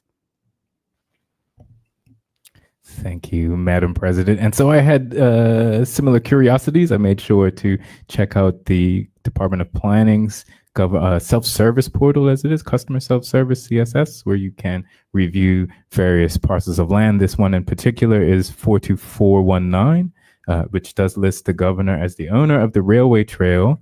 And while the Parks Department does have responsibility and maintenance for the railway trail itself, they do not maintain the construction site or its access. And since the project remains an active construction site, to our knowledge, it is the responsibility of the organization, namely the Friends of the Bermuda Railway Trail. And I don't want this to be misconstrued as casting aspersions on them. We're very thankful for the initiative. I'm sure most of us in the general public who like to frequent the railway trail do enjoy it, but it is important to highlight that kind of segregation of duties wherein the Parks Department would become responsible for such on completion of the bridge construction. Thank you, Junior Minister. I will pass those comments on. Thank you. Noted. And now, Madam President, if I may, Yes. if you do happen to make contact with the Murphys, but either senior or junior, we of the government have also been trying to reach out to them. And I guess to the benefit of the listening public, we typically receive an update from them at Parks quarterly, the most recent one being December of 2024, where it is our understanding that they are indeed progressing a viable solution for mitigating the impact of the cave system under the support that has currently stalled the construction. Thank you, Senator Misha Fabula, and thank you, Senator Cunningham, for your questions. The next series of questions that have been sent to, actually they've been sent to Senator Misha Fabula, the Junior Minister of Public Works and the Environment, for the provision of oral responses today. This is a series of questions that has been presented by Senator Dion E. Smith, and Senator Smith, I would like for you to ask your first question to the minister. Could you repeat the question, please? Good day, Madam Written President. question. Yes, thank you. Good day, Madam President. Good day to you. Will the Junior Minister Misha Fabula. Can you talk into the mic? Sorry. Thank you.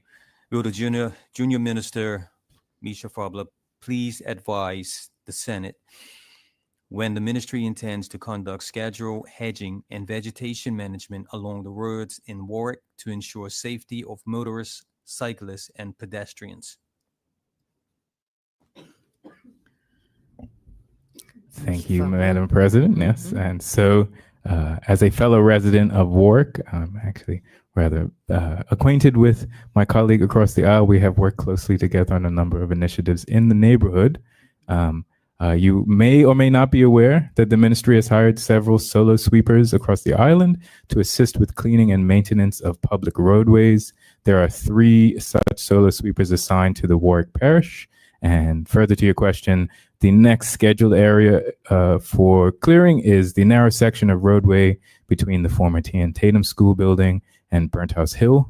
However, it's too dangerous for a single person, and then for a larger vegetation crew has been assigned with works tentatively scheduled for next week, weather permitting. Well, this next week, right? We receive these questions kind of Thursday evening or so. And so I imagine they had intended for this week, although I think Mother Nature may have different plans depending on the path of the 2 impending hurricanes. So watch the space. And as I have another update, I'd be happy to provide it. Senator Smith. Thank you, Junior Minister. Mm. Also, supplemental.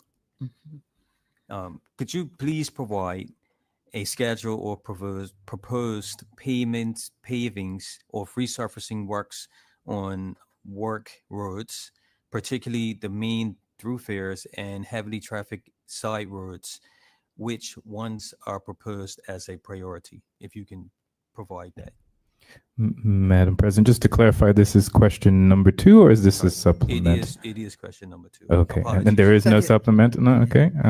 Happy to field either. Question 2. Question 2, thank you. And so I will point my colleague in the direction of the minister's statement from July. The paving crew is currently assigned to North Shore Road in Flats Village and Middle Road in Smiths Parish. And once those areas are completed, the team will be repositioned to pave the 1 unpaved lane from Longford Road to Lighthouse Road in Warwick. Senator Smith. Thank you. In addition, could you please advise whether the ministry has plans to install additional road safety measures in Warwick, such as speed bumps and additional prone and residential areas, street lights in poorly illuminated zones, reflective road studs, or cat eyes is what they call them, to improve nighttime driving safety, and upgrades to drainage to reduce flooding on our roads? This was your 3rd question. 3rd question. Thank you.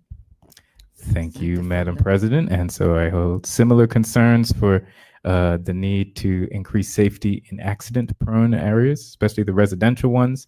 And so the ministry continues its efforts to improve the safety of pedestrians and motorists on our roadways island-wide, which does include Warwick. And I'd also like to take this time to highlight how, since my kind of entrance into the political space, I have been an advocate for increased usage of our roadways, specifically around sidewalks and the like. And so I welcome this question. Additionally, to furthering our commitment to safety, the ministry has recently announced a public consultation process for improvements to the Private Road Improvement Act of 1969 and the Private Road Lighting Act of 1984. The goal of this is to seek the public's feedback in order to modernize the private roads legislation to better improve safety, accessibility, and fairness for all residential areas. Even though I also want to see better in Warwick, I think it's important at the ministry that our focus is island-wide. And I encourage the public to log on to the Bermuda Citizens Forum at forum.gov.bm to share their thoughts on how this legislation can be strengthened to ensure private road improvements can be delivered more fairly and efficiently. Thank you, Madam President. Senator you. Smith. Thank you. So thank you, Senator Misha Fowler, for responding to the questions that required oral responses today. And thank you, Senator Dion Smith, for your questions. Now, Senators, we will now move on to questions related to the statements that were presented this morning. And the first statement was in the name of the Honorable Kim Wilkerson, JP, Attorney General and Minister of Justice. And her statement was the state of corrections. Would any senator care to ask questions on this statement? Senator Cunningham, you have the floor.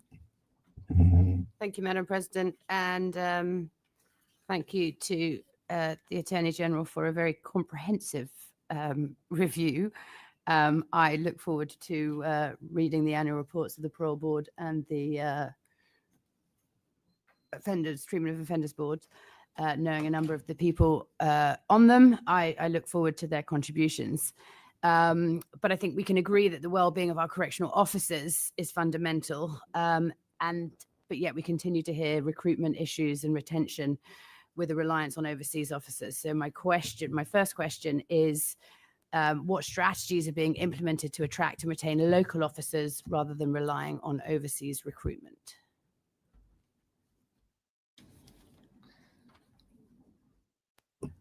Sorry, can you repeat the question? What strategies are being implemented to recruit and retain local officers rather than relying on overseas? I think you called it national, regional recruitment efforts. Yeah, thank you.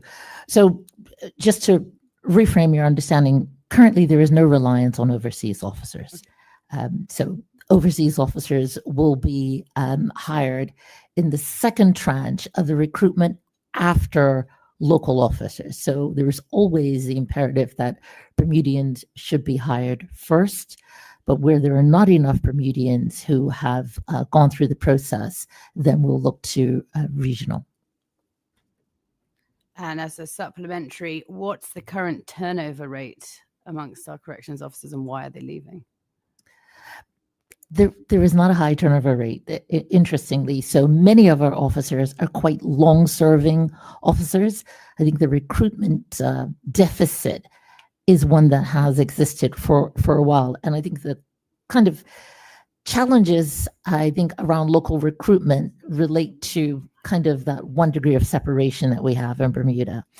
So very often people may disqualify themselves even if they're interested in the corrections, service as a career opportunity, because their peers are the people that they may be having to work with in that setting, and that is a challenge. But there are ways to get around that with training, and that is one of the things that we are currently discussing and was discussing over the weekend with our consultant psychologist from the U.S.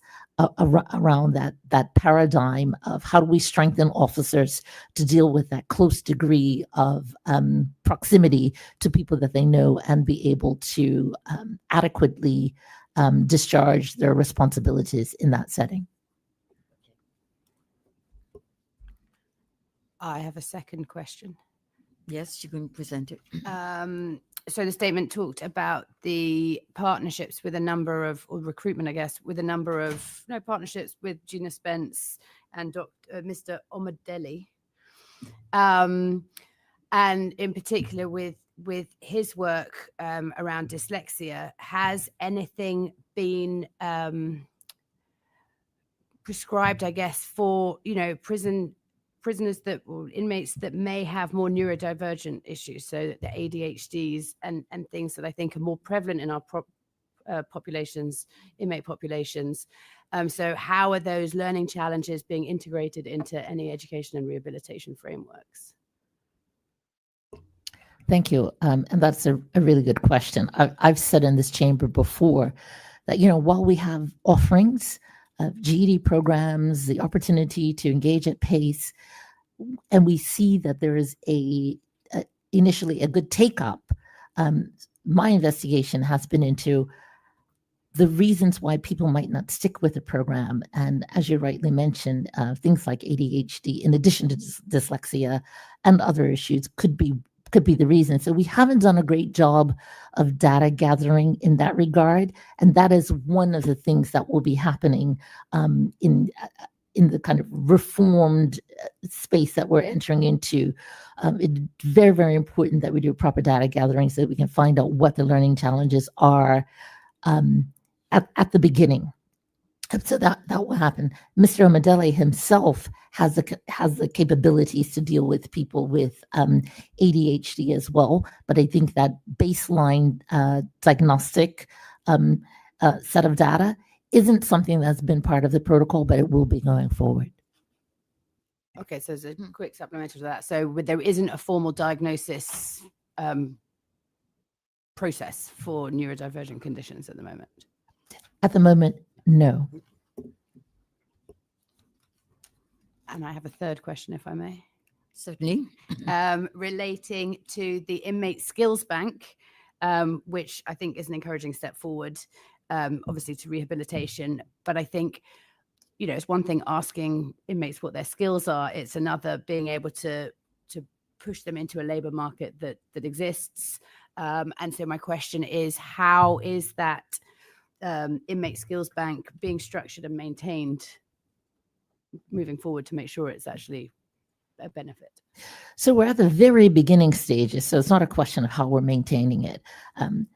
But this is also part of that data set that doesn't really exist at the moment. So as people are entering the kind of correctional facility or the criminal justice system, period, we should be gathering data on who they are, what their learning difficulties are, what baseline trauma, and as well as what is your employment, what do you do, are you unemployed, all those things, and to create some data sets that will follow an inmate, not just while they're in the facility, but when they leave as well. And so the opportunity to build that is in front of us. When we talk about, my practical experiences, when I visit and I'm talking to people and somebody will say, oh, this is so-and-so. Oh, do you know that this guy is a drywall specialist? Oh, I had no idea. And so-and-so is a plumber with X number of years experience. And another person is an expert tiler. And so recognizing those things, like we should be putting these gentlemen, and in that case, it's at Westgate, so it all gentlemen, we should be putting these gentlemen to work. And we have been, but we should be doing it in a more systematic way where we are able to capture their experience and help to build a resume so that on release, they have some work that they could point to, and we're able to assess that work as well so that we can properly give them references for the work that they have done. And I just would add here, this is, it's an idea that occurred to me, but sitting down with an inmate a few weeks ago, this was his proposal that we should do this, and so being driven from inside, and so I'm very excited about that. Thank you, and I look forward to continued updates. And yeah, I guess I encourage people to get involved if they have any ideas. Thank you, Senator Cunningham, and thank you, Minister Wilkerson, for responding to those questions. Before I move on, I would just like to acknowledge the presence of the CEO of the Pension Commission, Mr. Peter Souza, who's been here quite a while in the gallery. Thank you for your presence, sir. And also the Accountant General, Diane Morrison Shakir, who's in the chamber. Welcome to you. And if there are no more questions on this statement, we will move on to the second statement that has been presented this morning, and that is the statement, the Bermuda Public School System, the Stabilization and Transformation Update 2025, and that was given by the Honorable Minister Crystal Caesar, JP Minister of Education. Would any senator care to ask questions on this statement? Senator Cunningham, you have the floor. Thank you, Madam President. First off, thank you for the statement and the update. I know I asked a few questions in the last session, which you were unfortunately absent, but I know a lot of our parents and teachers, especially along with students, are, have been waiting for updates. So I think thank you very much for providing that. I think my main question when the topic was stabilizing and transforming the system, I guess, how do you steady a ship while simultaneously trying to rebuild it? So I wanted to ask what takes precedence when conflicts will inevitably arise with stability being, predictability and continuity in the system, while transformation is more kind of the disruption and change. So which is going to take precedence? If I may, Madam Yes, President. absolutely, you have the floor. Thank you. Yes. So My view is that there isn't necessarily a precedence. I think my statement did speak to the fact that this will be happening simultaneously. And how does that happen? That means that we have the teachers, at the administrators focusing on teaching and instruction, learning, and the students focusing on learning, and allowing my team at the ministry headquarters to continue to work and revise the plans that we have at the ministry, such that the burden of the transformation from that standpoint is taken away from them, and let the policymakers work on what we need to do, such that the plan can be vetted and revised as appropriate, and not giving it to them to do. We want them to focus in classroom learning, teaching, and instruction. Second question, if I may. Yes, certainly, Senator Cunningham. Could the minister explain when a revised master plan and infrastructure strategy will be finalized and published? Yeah, that's the ongoing question.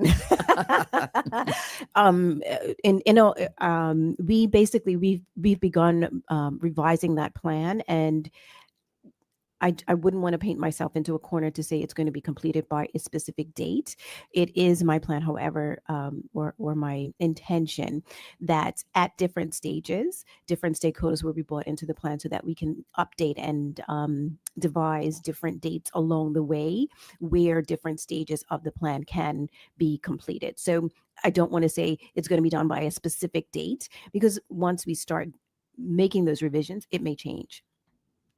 And a supplementary to that, Yes. I'm aware that a lot of kind of angst came from parents particularly, but I think, how will the ministry ensure that there is transparency and adequate notice to parents before any future school closures or transitions or anything of that nature? Yes, it has been my commitment that any plan or revision thereof is completed, and such that parents are given at least a year's notification before any additional school closures will happen. So for the foreseeable future, as I've indicated, any additional closures have closure dates that have been announced have been rescinded. Until such time as we can revise the plan, ensure that the plan is fulsome, etc. So for ongoing or foreseeable future, any closure dates are off the table, but we will give notification ahead of time, and the commitment has been at least a year before any closures happen. Senator Cunningham. And a third and final question, if I may.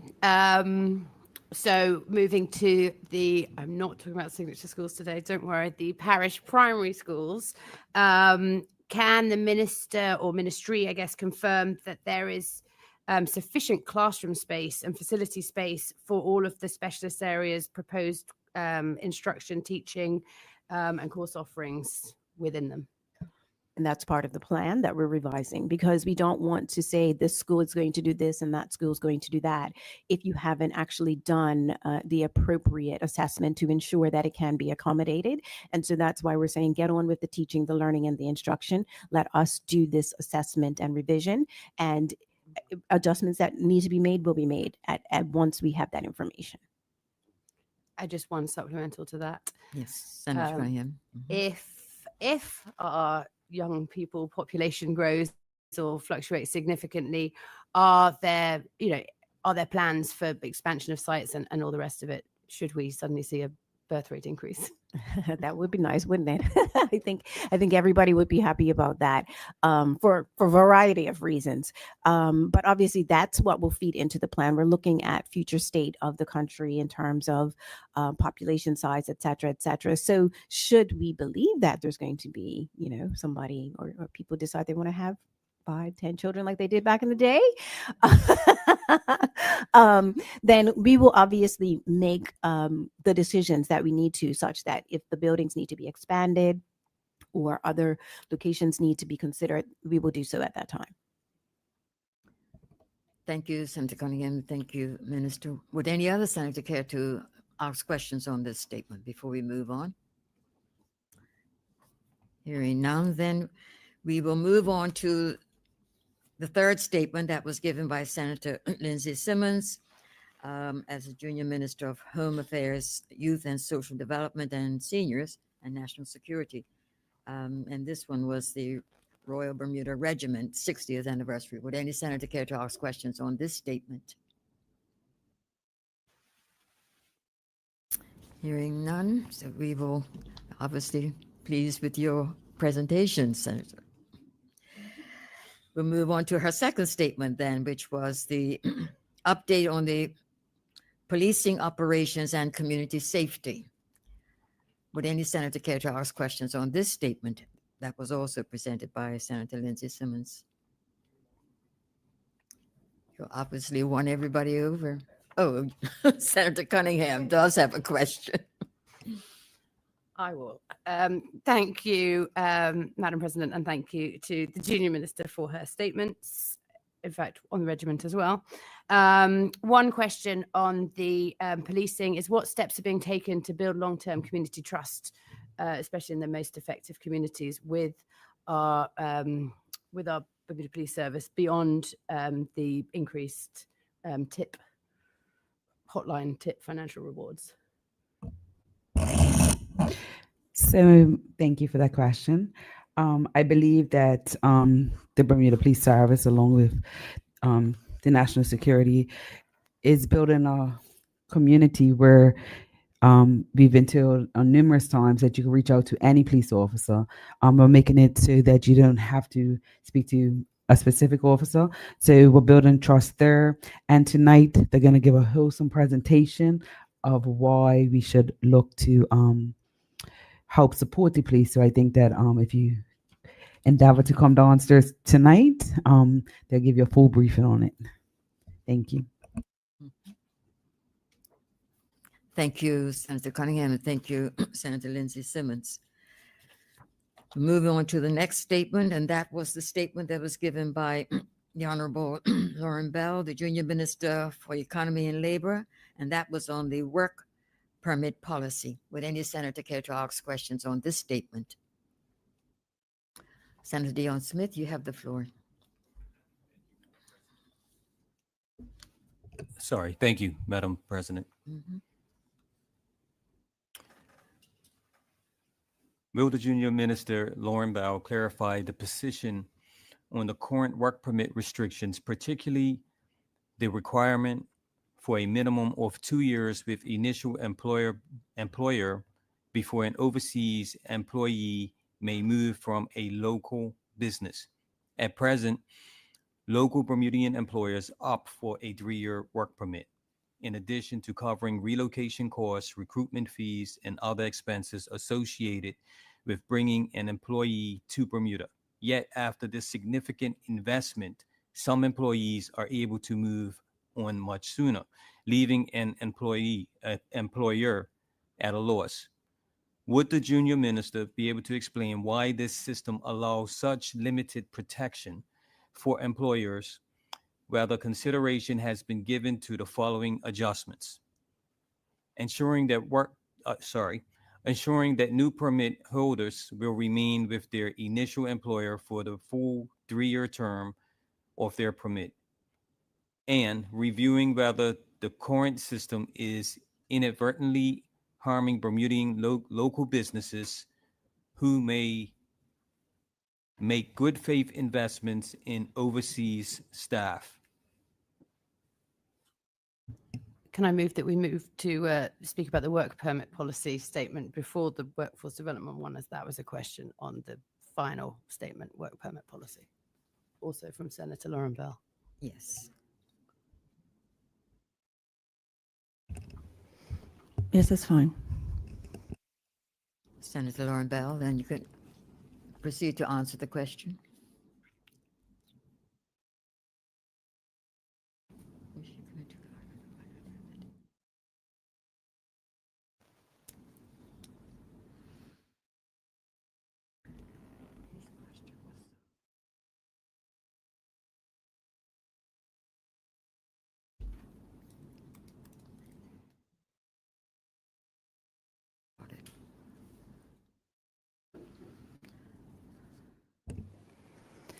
Madam President, just so I have the completeness of his question, can we ask for Senator Smith just to recap that question, please? Can you make it very specific? Yes, I can. Thank you. So, a 3-year work permit being purchased or opt for by an employer of a local business, ensuring that new permit holders will remain with the initial employer for the full 3-year term of their permit, and reviewing, are you also reviewing whether the current system is inadvertently harming Bermuda local business who make good faith investments in overseas staff?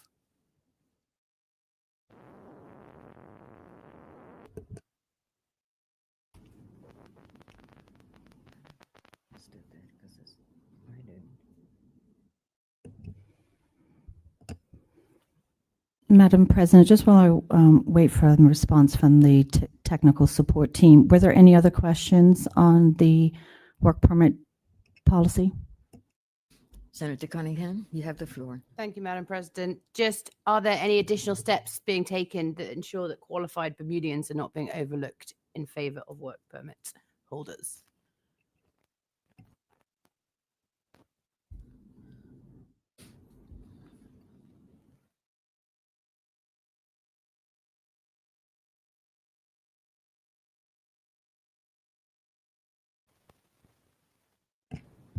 Actually, and I do have a supplemental that I just thought of on that.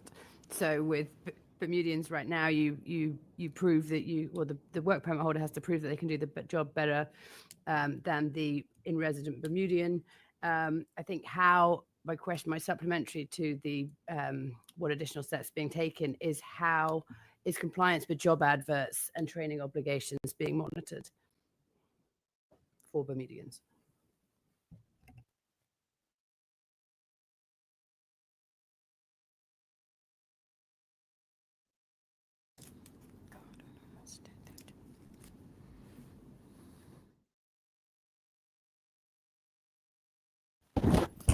Sorry, Madam President. While she waits for the answer, I would like to say that as somebody that does work permits, I found myself with even people with 1-year work permits leaving before. People have the right to leave or seek jobs. There is a caveat that once a worker comes to Bermuda in that 2-year period, they have to stay before they could find another job. So although it's an investment, I truly believe if you treat your workers fairly, pay them at a good rate, people are willing to stay. But at the same time, people have decisions to make. Even as Bermudians, we might have a good job, but another opportunity comes up. So I think that we just have to be mindful that people are allowed to switch jobs. So as employers, we need to make sure that when we invest in foreign workers, we are making sure that they are happy and we're doing everything we can to keep them. I've been on the other end of it as well, like I said, and lost workers that even if we are paying the same amount or more, they just wanted a new opportunity. So I will wait for the technical answers that my colleague would give you. But I do think that this government's doing everything it can. Because like I say, years ago, people were able to write in and state that, nope, the worker can't leave, and, we're holding people at ransom. So I think that this is a fair and equal opportunity for people to stay for at least 2 years and then have the opportunity to move if they're qualified and want to seek employment elsewhere. So thank you, Madam President. Thank you, Senator Lindsay Simmons. And Madam President, while I wait for the technical response, I do want to highlight that this was captured in my earlier statement. There is a recognition of the employer's concerns regarding employees leaving shortly after they've made a significant investment in recruiting and onboarding employees. And to address that, work permit holders will be required to complete the 2 years employment with their initial employer. We also in addition to that, for new work permits, job changes will not be approved in the first year after issuance. And for renewed work permits, job changes will not be approved within the first 6 months after issuance. So that's some of the responses that we have made to these concerns that were raised by the employer. But I will continue to wait for some additional information from my technical team.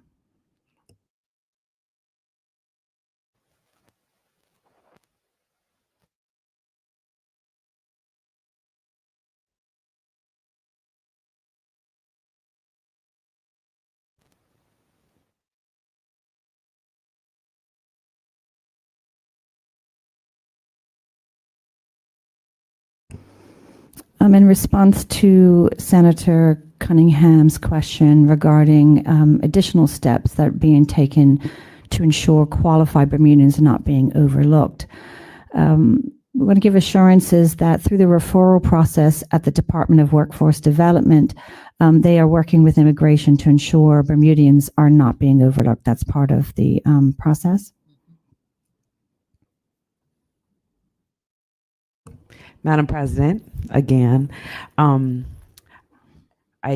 also want to add that we as Bermudians and workers have a responsibility as well. If we see somebody that is being overlooked or you are being overlooked, you can write into Workforce Development and say that you were qualified and you were overlooked for a foreign worker. And I can assure you that the Minister of Economy and Labor takes these matters seriously and will be looked into. So I will encourage everybody, if they are qualified, write in, call, and let it be known that you are qualified for the job.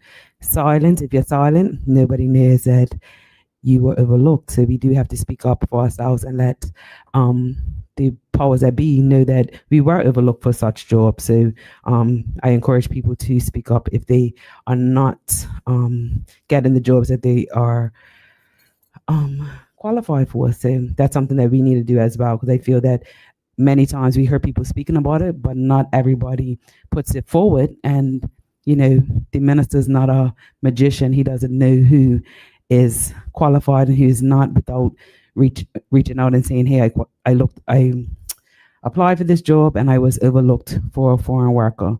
So I would encourage everybody to reach out if they are being overlooked. Thank you, Madam President. Thank you, Senator Lindsay Simmons, for clarification. I think that helps the process. Senator Bell, are you expecting additional response?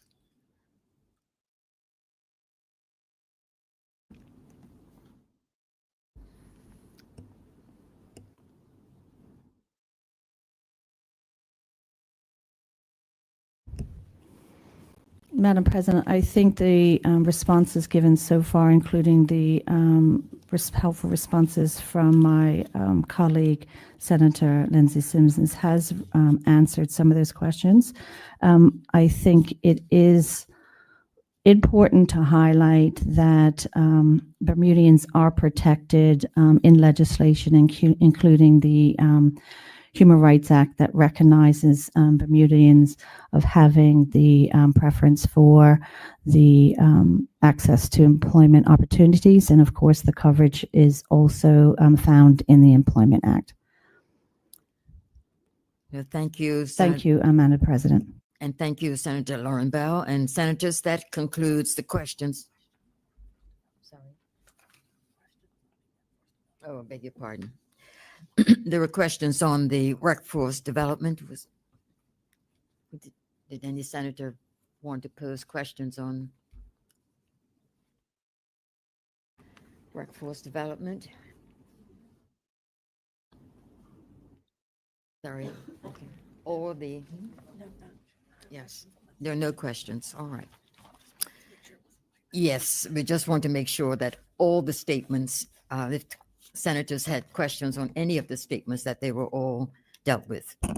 So senators, that... Madam President, sorry. I beg your pardon. I'm sorry to interrupt, but I just want to wish happy birthday to the Director of Economy, Workforce Development, Malika Cartwright. It's her birthday today, so happy birthday and coming and sharing your birthday with us today. Well, Certainly, and I want to welcome you to the chamber. You've been here for a while now. So happy birthday to you from all of us here in the Senate.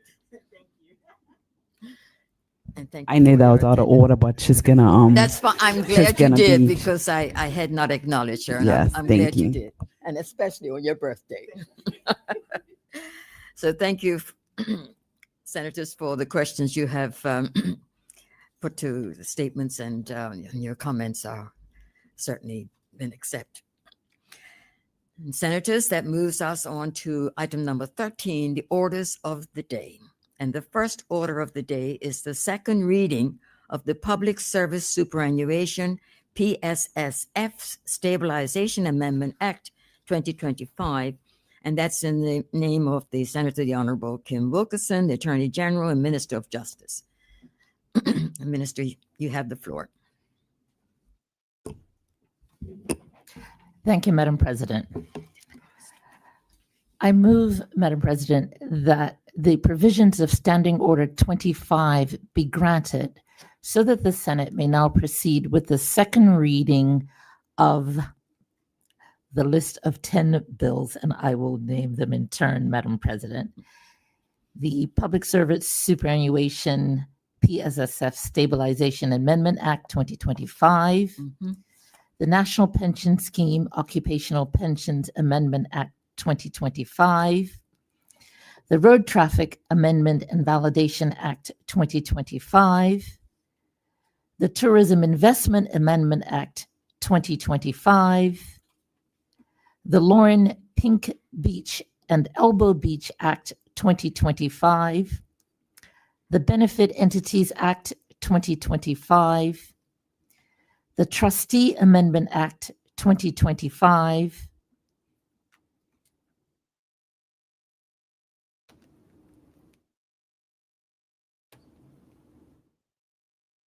I think that is the list, Madam President. And the following motions for consideration: the National Pension Scheme, Occupational Pensions, Administration Fees Regulations, 2020, the Tourism Investment Navigate Drone Light Shows Order 2025, and finally, Madam President, the Tourism Investment Odyssey Commercial Charter Yacht Order 2025. Thank you. Minister, is there any objection to Senator Cunningham? Not an objection. I would just like to make a comment. Yes, please do. Can we forego to, in the future, make sure that we have the first readings with ample time before the second and third readings?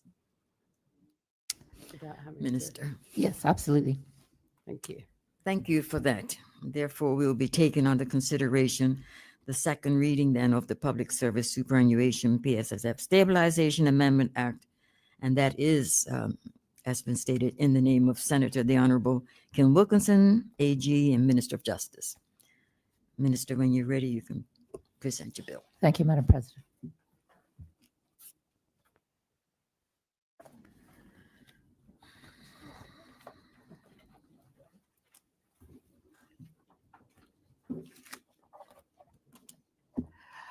Madam President, at this point, I am obliged that our Senate colleagues have agreed to the provisions of Standing Order 25, with the understanding we are in this unusual calendar crunch where this is the last day Yes. of this legislative year. And so we are grateful and obliged that our colleagues in the OBA and in the independent senators agree that we can clear the order paper so that we can come back fresh in November. November, absolutely. And we thank you all for that.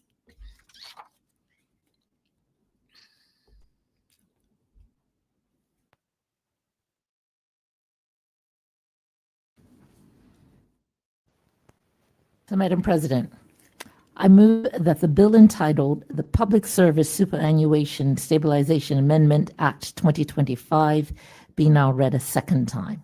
Is there any objection to that motion? No objection. Thank you, Madam President. It should go without saying that this is a serious bill for a serious moment in Bermuda's history. It rests on a simple idea with profound meaning. A pension promise to public officers must be a pension paid to public officers. That promise honors the teacher in the classroom, the nurse finishing the night shift, the police officer on patrol, the firefighter on call, the corrections officer on duty, and the many women and men whose public service keeps Bermuda running. A pension promise is only as strong as the fund that pays it. If the fund is weak, the promise is weak. If the fund is secure, the promise is secure. This morning, Madam President, it is my expectation, it's actually now afternoon. Yes.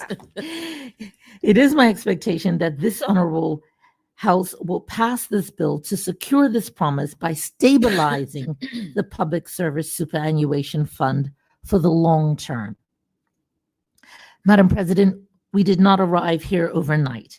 In 2014, the government froze pension benefit increases, an early, difficult recognition that the system could not be sustained and action needed to be taken. In 2019, a systematic review began in earnest.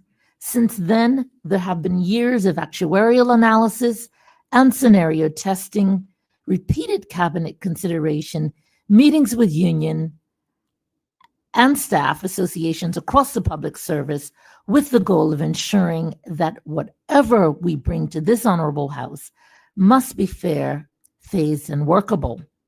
The Fiscal Responsibility Panel urged reform. The opposition called for action, and public officers themselves have asked when government would act. Madam President, that time is now, and this is a government that has acted and will continue to act with fiscal credibility.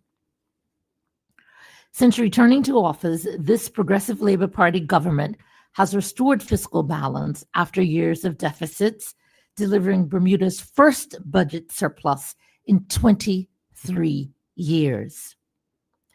This bill is just one more step in ensuring that the country's fiscal affairs are in order by securing the pension promise in a way that protects workers and protects the country's finances. Madam President, I will set out the case for change and what the numbers actually mean. The most recent valuation tells a stark story. The Public Service Superannuation Fund is roughly 37% funded with an unfunded liability a little over $1 billion. On recent course, if nothing changes, the fund's assets are projected to deplete in 2044. Let us speak plainly about that. For every dollar of future pension benefit promise, there are about 37 cents in assets. On the present trajectory, those assets would be exhausted within the working lifetime of most Bermudians who are now only joining the public service. If we look away from that reality, the liability does not disappear. It only migrates onto the consolidated fund and ultimately onto the taxpayer. That would be unfair to retirees, reckless for workers, and irresponsible for the country's finances. The best course is therefore to fix the structure now. So the choice before this Senate is not change or no change. It is managed reform today or unmanaged crisis tomorrow. This bill is necessary and managed reform. Madam President, 3 principles have guided this package from the outset: fairness, sustainability, and responsibility. Fairness. Changes are shared and phased. We protect take-home pay as contributions step up. We retain choice by allowing early retirement still, but we make it fair to the fund through actuarial reductions so that those who draw earlier are therefore longer receive a lower amount. We modernize the benefit formula so that benefits reflect a career's earnings and contributions, not what is in some cases a single year's anomaly. Sustainability. We remove the effective retirement age to reflect longer lives. We measure benefits over a 10-year average. We replace a fixed commutation factor that leaks assets with an actuarial factor reviewed at each valuation. And we embed a requirement of consultation with the actuaries and the board after every actuarial report, so future changes ensure that the fund is sustainable. Responsibility. We act with care for those who served, those now serving, and those yet to serve, while making changes at a pace public officers can plan around. And we protect the consolidated fund and Bermuda's taxpayers from the future shock of a pension plan that has run out of assets to pay benefits. What the bill does. Madam President, without going clause by clause, I will explain what this stabilization bill does to the Principal Act and, importantly, why. The most consequential element is that the increase in the earliest age at which a member may retire with an unreduced pension. For most public officers, the non-special group, that age moves in stages from 60 to 65. For uniformed officers, the special group, it moves from 50 to 55. The phasing begins in 2027 and completes in 2035, increasing by 1 year every 2 years. This is the effective retirement age because it is the point at which a person can leave without any reduction. It is the single strongest lever for solvency. Even with this reform, Bermuda's effective retirement age remains below the norms of many developed countries, where 67 or beyond is increasingly standard. Aligning with longevity while staying fair is principled and practical. We keep choice, but we make it equitable. If a member retires before the unreduced age, their pensions will be actuarially reduced, so the lifetime value of benefits remains fair between those who elect to receive their benefits earlier and those who work to the unreduced age. This protects the fund and respects individual circumstances. This is a change that was added recently following consultation with public officers on July 4th. Contributions then rise modestly in stages. For non-special group members, contributions move from 8 to 10%. For special group members, from 9.5% to 11.5%. These steps are spread over 3 years. Crucially, the government has structured salary offsets so public officers do not see their take-home pay reduced as these changes phase in.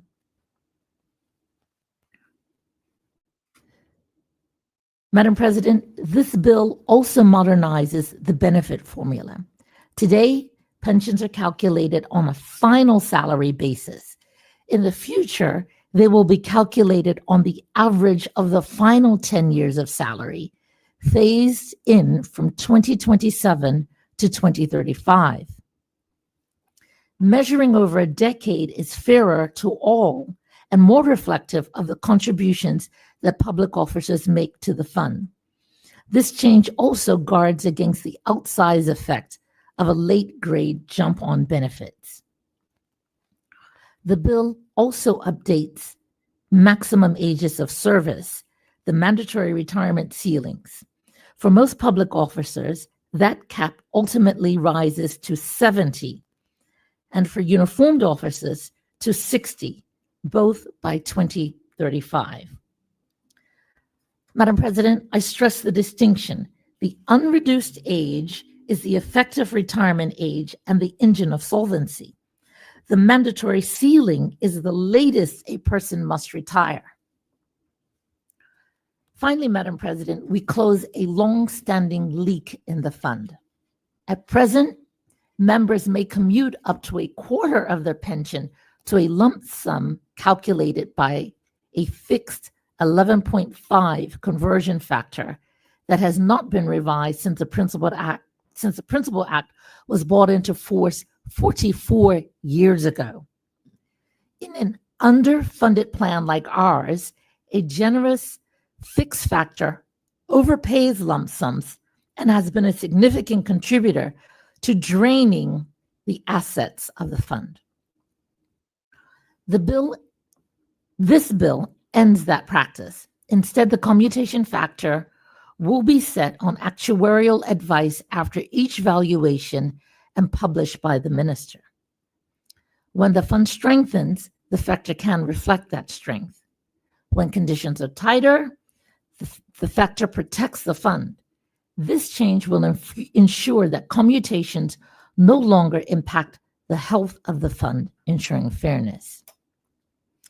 Taken together, these stabilization measures, increasing the unreduced pension retirement age in stages, increases contributions, moving to a 10-year average rather than final salary, and replacing the fixed commutation factor with one that matches the status of the fund. That will move the fund from the path of depletion to a path of sustainability.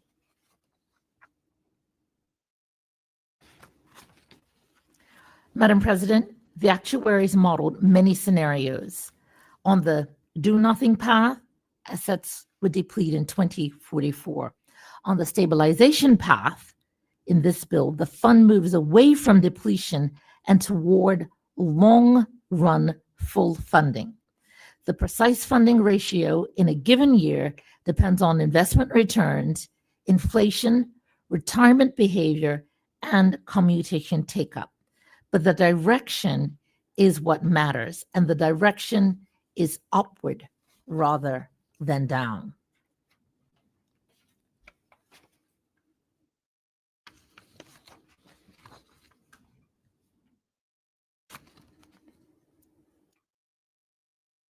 Madam President, reform of this scale could not be designed in a vacuum. So since 2019, the government has engaged repeatedly with the Bermuda Public Services Union, the BPSU, the Bermuda Industrial Union, the Bermuda Union of Teachers, the Fire Services Association, the Prison Officers Association, the Bermuda Police Association, and other stakeholders. We shared options, we listened, and we changed the design.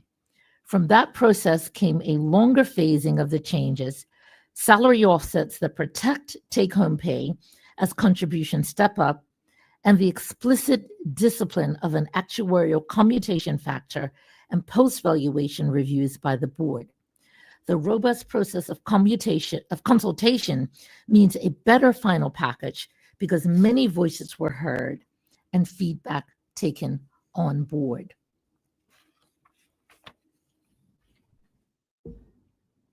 There is another dimension, Madam President, and that is credibility. Investors and rating agencies look through to long-term obligations. A credible stabilization path for the PSF supports confidence in Bermuda's public finances, which in turn supports the very services on which Bermudians depend. Declining ratings lead to higher interest rates. So, when the finance minister meets with these rating agencies in the future, they will be able to demonstrate that we have removed a large liability from our balance sheet, which makes it more likely that Bermuda's ratings can be upgraded.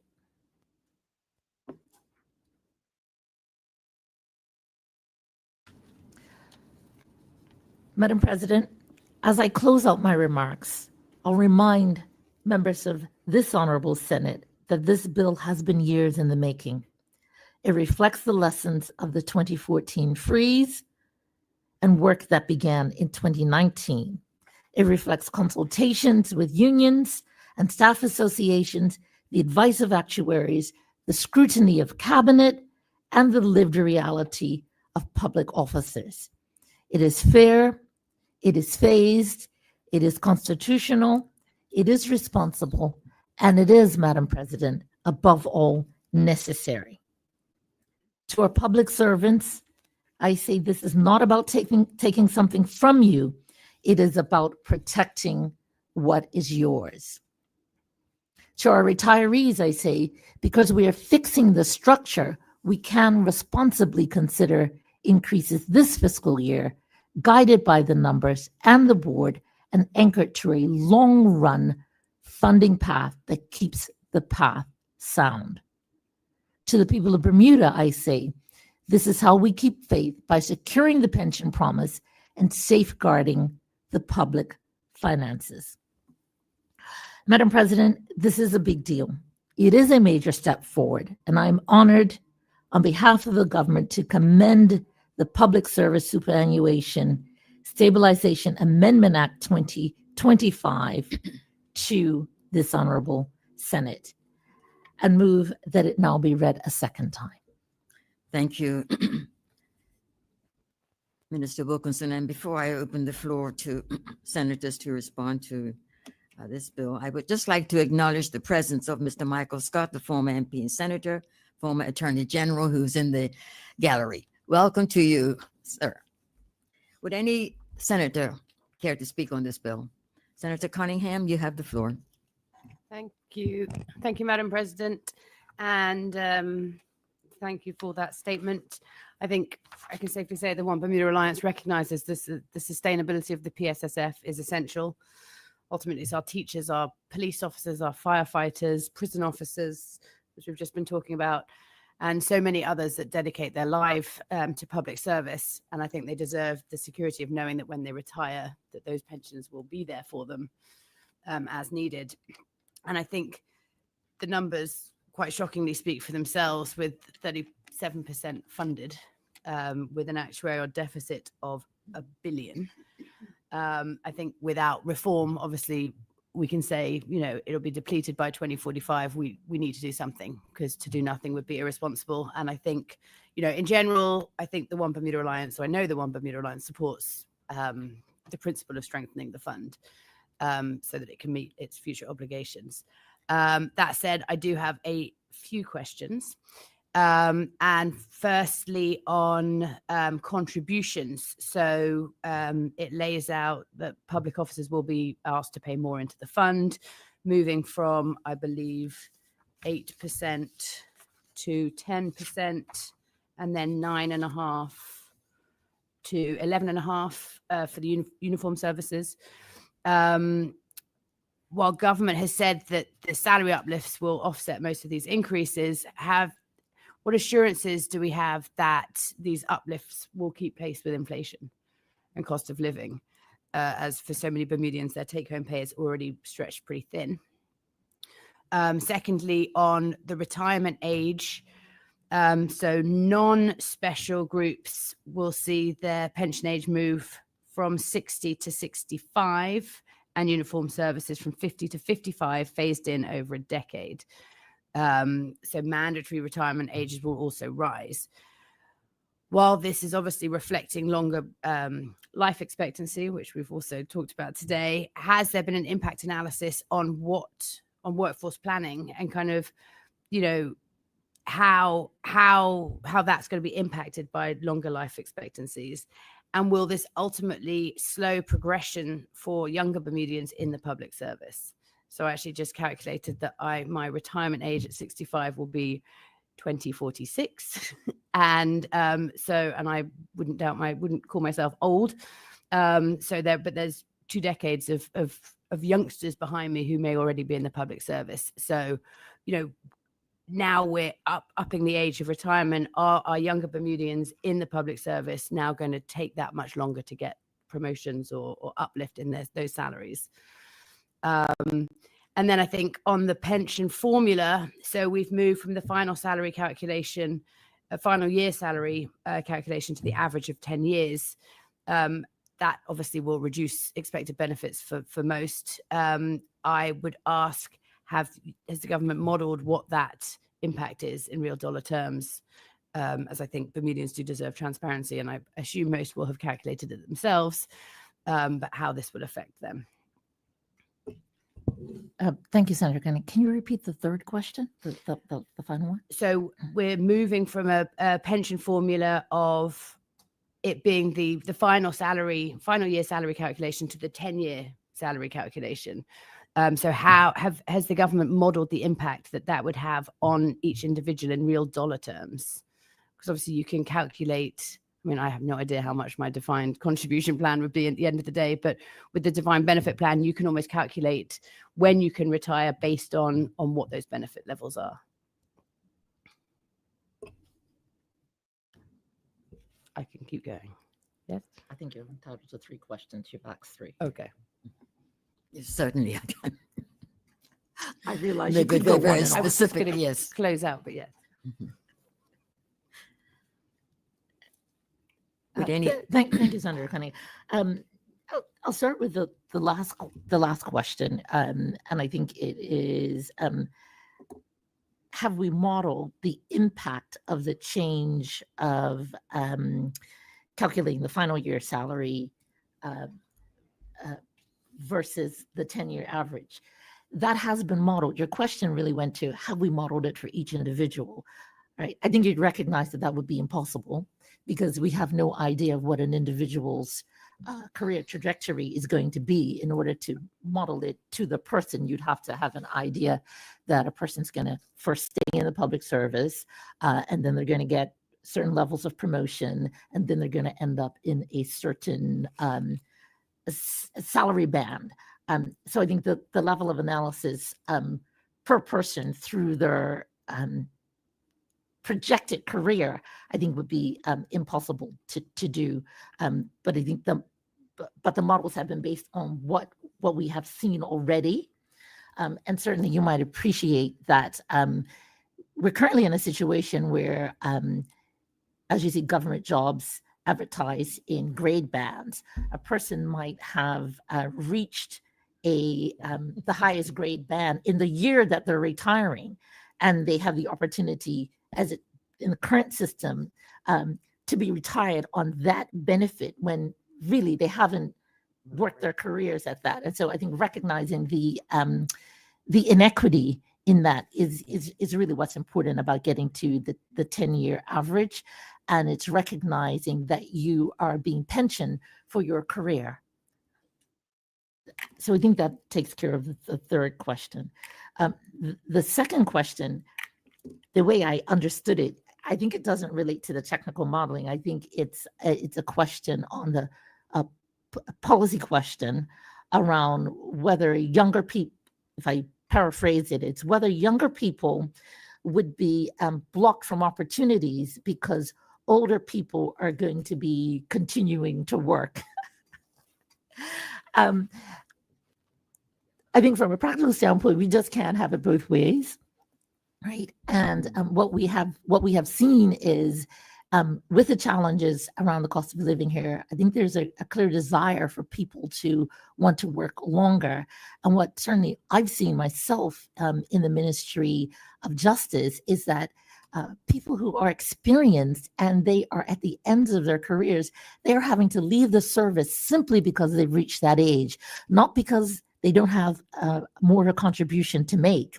And what I think is we have the great opportunity to, with more seasoned people staying on, is to partner those more seasoned people with younger people. And what I've noticed kind of anecdotally, I believe is borne out by science somewhere, is that young people learn, they accumulate experience at a different rate than older people.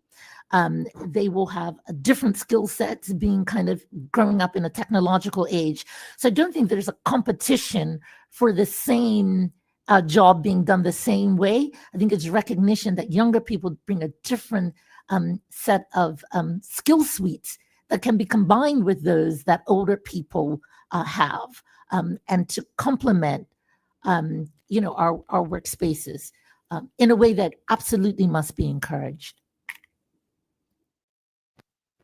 And the first question related to whether the uplifts are keeping pace with inflation. I'm looking to the technical officers. Okay, she's told me that she sent me an answer, but I'm just here going on and on.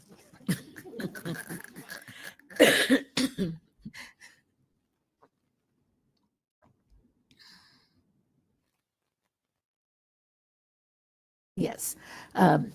So the 3-year salary packages take into consideration the inflation factor for the period up to 2028.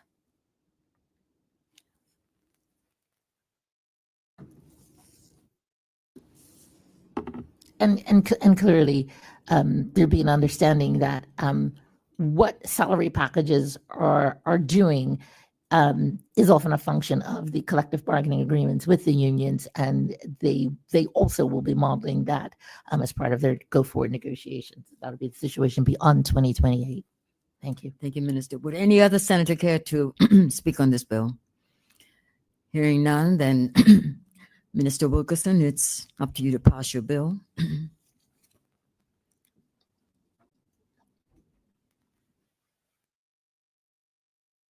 Thank you, Madam President. I move that the bill entitled Public Service Superannuation PSSF Stabilization Amendment Act 2025 be read a second time. Is there any objection to that motion? No objection. Thank you, Madam President. I move that the bill entitled Public Service Superannuation F Stabilization Amendment Act 2025 be read a third time. Is there any objection to the third reading? No objection. I think I was supposed to move that Standing Order 26 Oh, God. to enable. You and me Yes, too. yes. Thank you. Yes. The Standing Order 20, I move the Standing Order 26 be enabled so that the bill entitled Public Service Superannuation PSSF Stabilization Amendment Act 2025 be read a third time. Is there any objection to the third reading? No objection. You pass the bill. Thank you. Madam President, I move that the bill entitled Public Service Superannuation PSSF Stabilization Amendment Act 2025 do now pass. Is there any objection to the passage of the bill? No objection. The bill is passed. Thank you, senators. And now it is time for lunch. I'm proposing that we go to lunch and we return at 2:30. Thank you, Madam President. Thank you, colleagues. Thank you all. Senate stands adjourned.